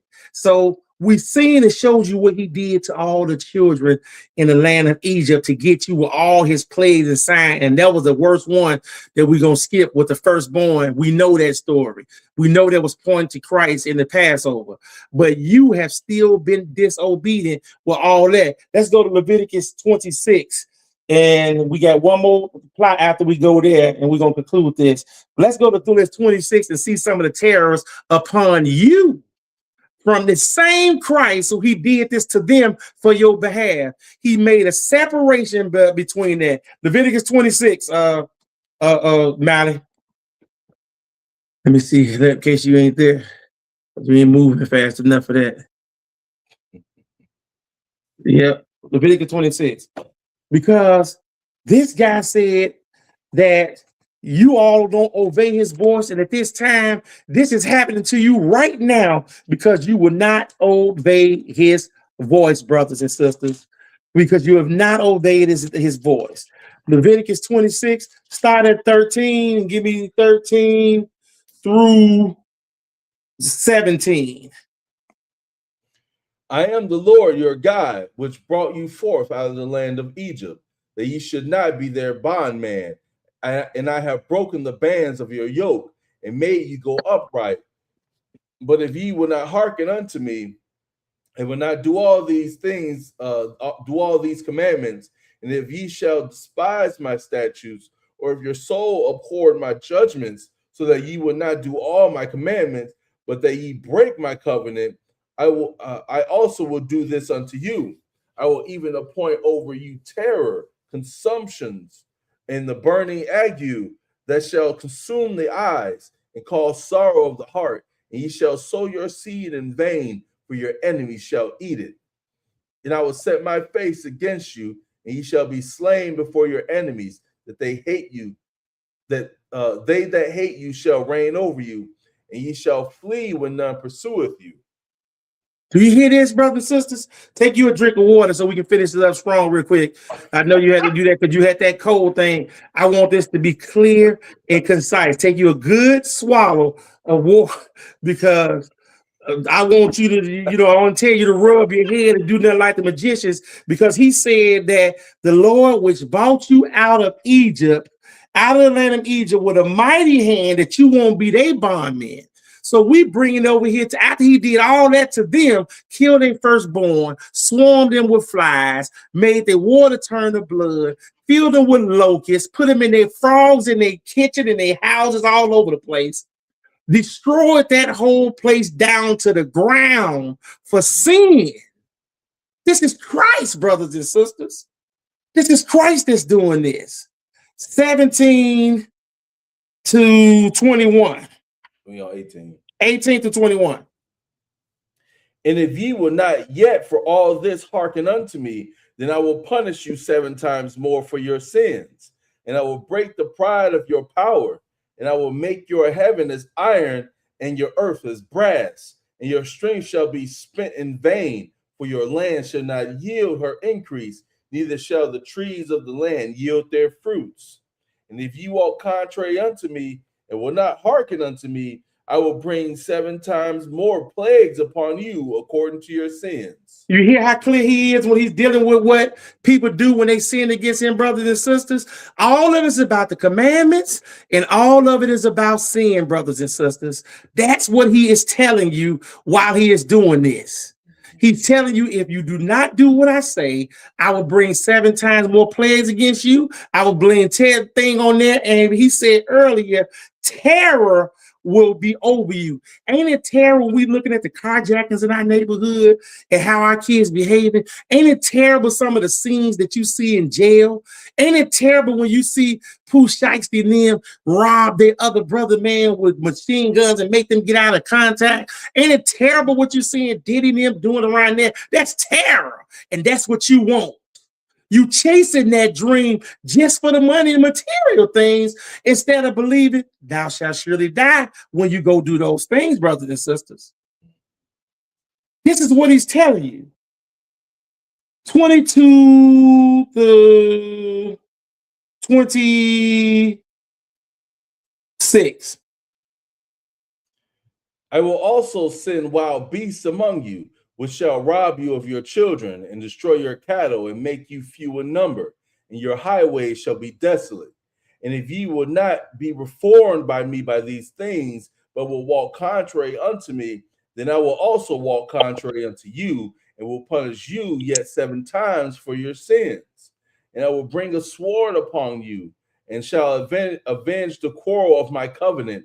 And when ye are gathered together within your cities, I will send a pestilence among you, and ye shall be delivered into the hand of the enemy. And when I have broken the staff of your bread, 10 women shall bake your bread in one oven, and they shall deliver you your bread again by weight, and ye shall eat and not be satisfied. All these behaviors, that 7-time punishment seems like it's working in your life. And these are all terrors from Christ, brothers and sisters. This is terror from Christ. And if you keep watching contrary to him, 27 through 33. Go ahead. And if ye will not for all this hearken unto me, but walk contrary unto me, then I will walk contrary unto you also in fury. And I, even I, will chastise you 7 times for your sins. And ye shall eat the flesh of your sons, and the flesh of your daughters shall ye eat. And I will destroy your high places, and cut down your images, and cast your carcasses upon the carcasses of your idols. And my soul shall abhor you. And I will make your cities waste, and bring your sanctuaries into desolation, unto desolation. And I will not smell the savior of your sweet odors. And I will bring the land into desolation. Your enemies which dwell therein shall be astonished at it. Do you hear this? What 33? What are you gonna do? And I will scatter you among the heathen, and will draw out a sword after you, and your land shall be desolate, and your cities waste. Brothers and sisters, listen to what he is telling you right here. He did all this at the man of God, because he did this to you because you won't do what he is asking of you. He's doing all this that he's doing here. We're gonna speed this up. We're gonna drop down to 36 through 40. Go ahead, 36 through 40. And upon them that are left alive of you will I send a faintness into their hearts, into the land of their enemies. And the sound of a shaken leaf shall chase them, and they shall flee as fleeing from a sword, and they shall fall when none pursueth. And they shall fall one upon another as it were before a sword when none pursueth. And ye shall have no power to stand before your enemies. And ye shall perish among the heathen, and the land of your enemies shall eat you up. And they that are left of you shall pine away in their iniquity in your enemy's land, and also in the iniquity of their fathers shall they pine away with them.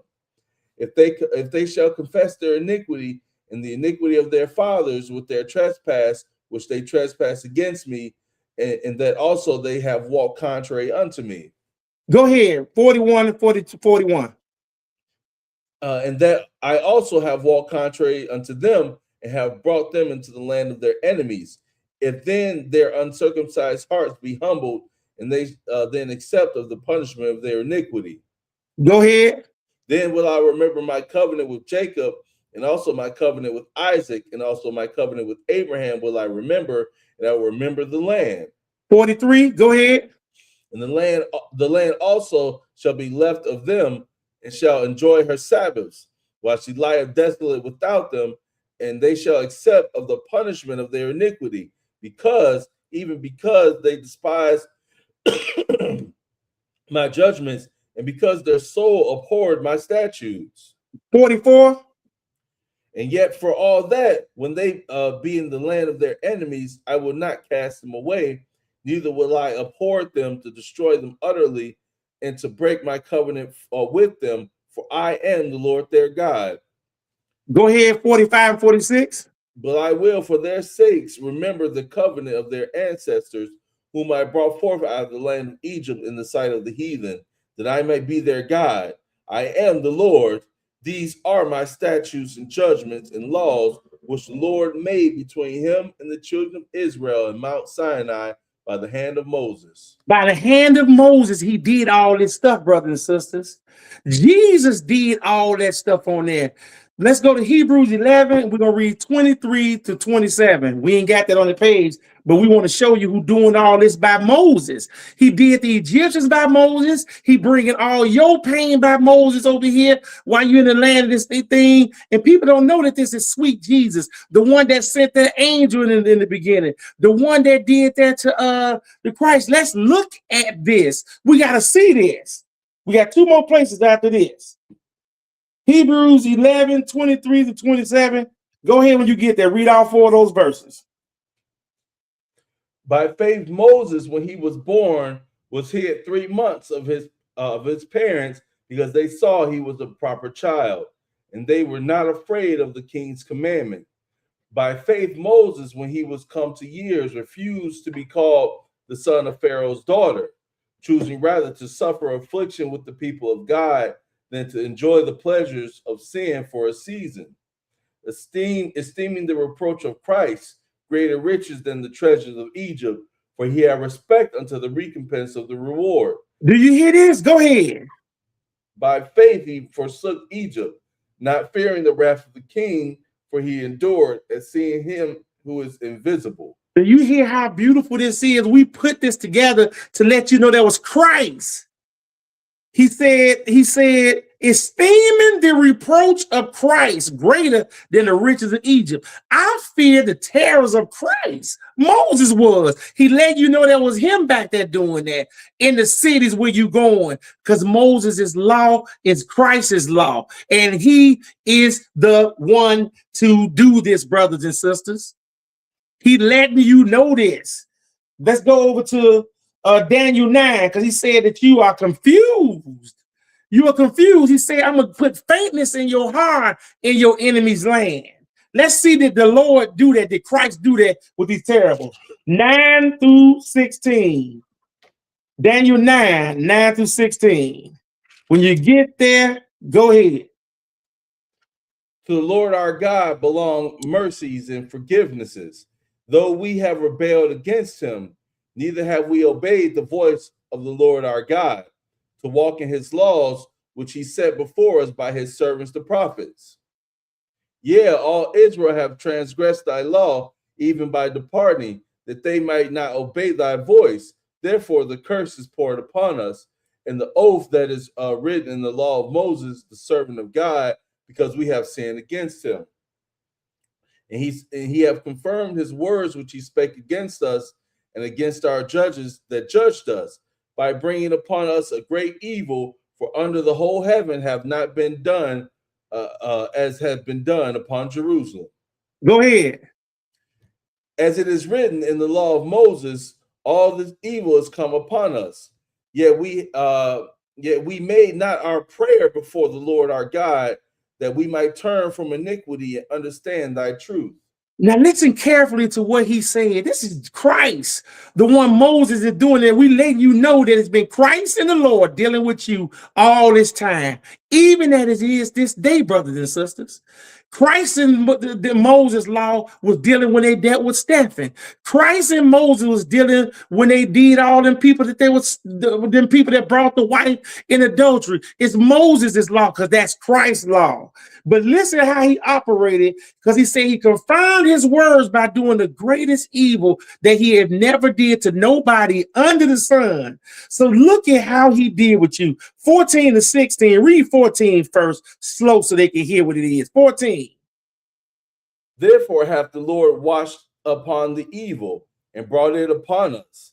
For the Lord our God is righteous in all his works which he doeth, for we obeyed not his voice. So did you hear that? He said the Lord watched upon the evil and brought it upon you. This is the same Christ, brothers and sisters, that did that. Did you know that God brought it upon you and watch? So listen to what he's doing. While he's doing all this to your kids in the streets and sending them to jail and doing all this thing, putting them on the news, he got his feet up in the chair watching, eating popcorn while he doing this, because you don't know he doing it, brothers and sisters. Therefore, the Lord watched upon the evil. 15 to 16, go ahead. And now, O Lord our God, that has brought thy people forth out of the land of Egypt with the mighty hand, has gotten thee renown, as at this day we have sinned, we have done wickedly. O Lord, according to all thy righteousness, I beseech thee, let thine anger and thy fury be turned away from the city of Jerusalem, from thy city Jerusalem, thy holy mountain, because of our sins and the iniquities of our fathers. Jerusalem and thy people are become as a reproach to all that are about us. So do you hear what he told you, brothers and sisters? Remember that holy mountain that I read to you? He told Satan has walked upon my holy mountain. He letting you know that that's here on the earth, and that's us that's supposed to occupy, brothers and sisters. Last place we're going to go to, Isaiah 50. We're going to read 14 to 22. Psalms 50, 14 to 22. You have just got through rocking with the terrors of Christ, and we got a lot of more. We're going to have to do a part 2, because I haven't even got to slavery and the hemorrhoids that he give you. He is biblical with his pain that he going to do to you if you don't listen to him, brothers and sisters. Psalms 50, 14 to 22. We're going to take this out in a nice close to get you all to enjoy the rest of your Sabbath. Happy Sabbath to you, brothers and sisters. If you're rocking on here, you just heard the terrors of Christ. This is how he rolled. Moses confirmed it to you in the faith chapter, who he was dealing with. Jesus told you that same angel that he using to do all this stuff, he did it then. He gonna sit on the Mount of David. He showed you that he was the one in the Holy Mount doing what he did in Jerusalem. This God is not playing. We tried to show it to you from the beginning and the end in reverse. Now let's hear how he got it, how he talked. 14 to 22. Psalms 50. Where's it at? I'm looking for it. There it is. 14 to 22. You can read it. This is a psalm, and this is the sum of all that work the way Satan did. It's a threat. Understand it. Keep his sins, and you sin against him and you die. You obey his voice and live. This is who he's telling you. He's talking through the mouth of David. Pay close attention to these words. We're going to give this brother a break. So we're going to let him read this all so he can get on with his Sabbath. He's coming over, a cold. We put his birth to work hard, showing you all these frogs, these locusts, it's all this other stuff. We showed you that he compared his words. He did this to nobody but you. And now let's take you home and let you enjoy your Sabbath, but with a little something on your mind. Something on your mind, 14 to 22, and go ahead, brother. Offer unto God thanksgiving, and pay thy vows unto the Most High, and call upon me in the day of trouble. I will deliver thee, and thou shalt glorify me. But unto the wicked God saith, what hast thou to do to declare my statutes, or that thou shouldest take my covenant in thy mouth? Seeing thou hatest instruction, and castest my words behind thee. When thou sawest a thief, then thou consentedst with him, and hast been partakers with adulterers. Thou givest my mouth to evil, and thy tongue frameth deceit. Thou sittest and speakest against thy brother, thou slanderest thine own mother's son. These things hast thou done, and I kept silent, though thoughtest that I was altogether such as one as thyself. But I will reprove thee, and set them in order before thine eyes. Now consider this, that ye forget God, lest I tear you in pieces, and there be none to deliver. Oh my goodness. I hate to do this because that was so bad. We got to read that over since it's all we got to do, because I need them to hear the sum of all his things. You thought he was just like you. That needs to flow in your mind like the commandments, what he's telling you right now. He's threatening you with a grievous thing. You hating on your brother. All that stuff, the little bitty things that you think nobody's doing, where you start talking about your brother and all this other stuff. Mad when your brother call you and all these different things that you doing. The Lord is watching all of this. He not like you. He said, I'm sitting down there while you putting that pork in your mouth. You think I'm like you? I'm not like you. Think of that song that Kendrick Lamar made. Think the Lord singing that in heaven, waiting on you while you're doing it, brothers and sisters. I like the way that flowed. I don't think they heard it. 14-22 again, man, and read it real clear and slow for them to hear it so we can end this thing, brother. And that'll be it. Offer unto God thanksgiving, and pay thy vows unto the Most High, and call upon me in the day of trouble. I will deliver thee, and thou shalt glorify me. But unto the wicked God saith, what hast thou to do to declare my statutes, or that thou shouldest take my covenant in thy mouth? Seeing thou hatest instruction, and castest my words behind thee. When thou sawest a thief, thou consentedst with him, and hast been partakers with adulterers. Thou givest thy mouth to evil, and thy tongue frameth deceit. Thou sittest and speakest against thy brother, thou slanderest thine own mother's son. These things hast thou done, and I kept silent. Thou thoughtest that I was altogether such as one as thyself, but I will reprove thee and set them in order before thine eyes. Now consider this, that ye forget God, lest I tear you in pieces, and there be none to deliver. Oh my goodness, that is unbelievable, man. That was some excellent reading, brother.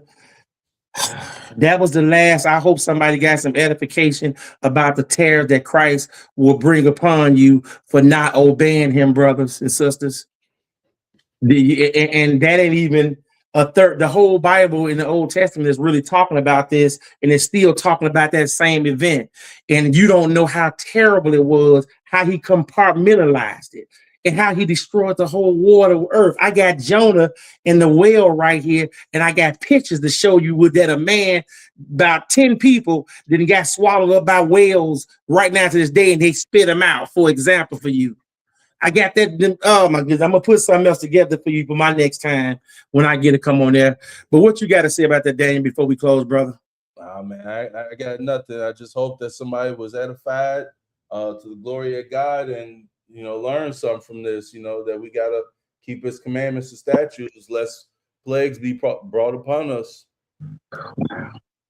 Lord have mercy, man. Brothers and sisters, that's all I got. I thank you for your time, man. Malachi, you can take us on out.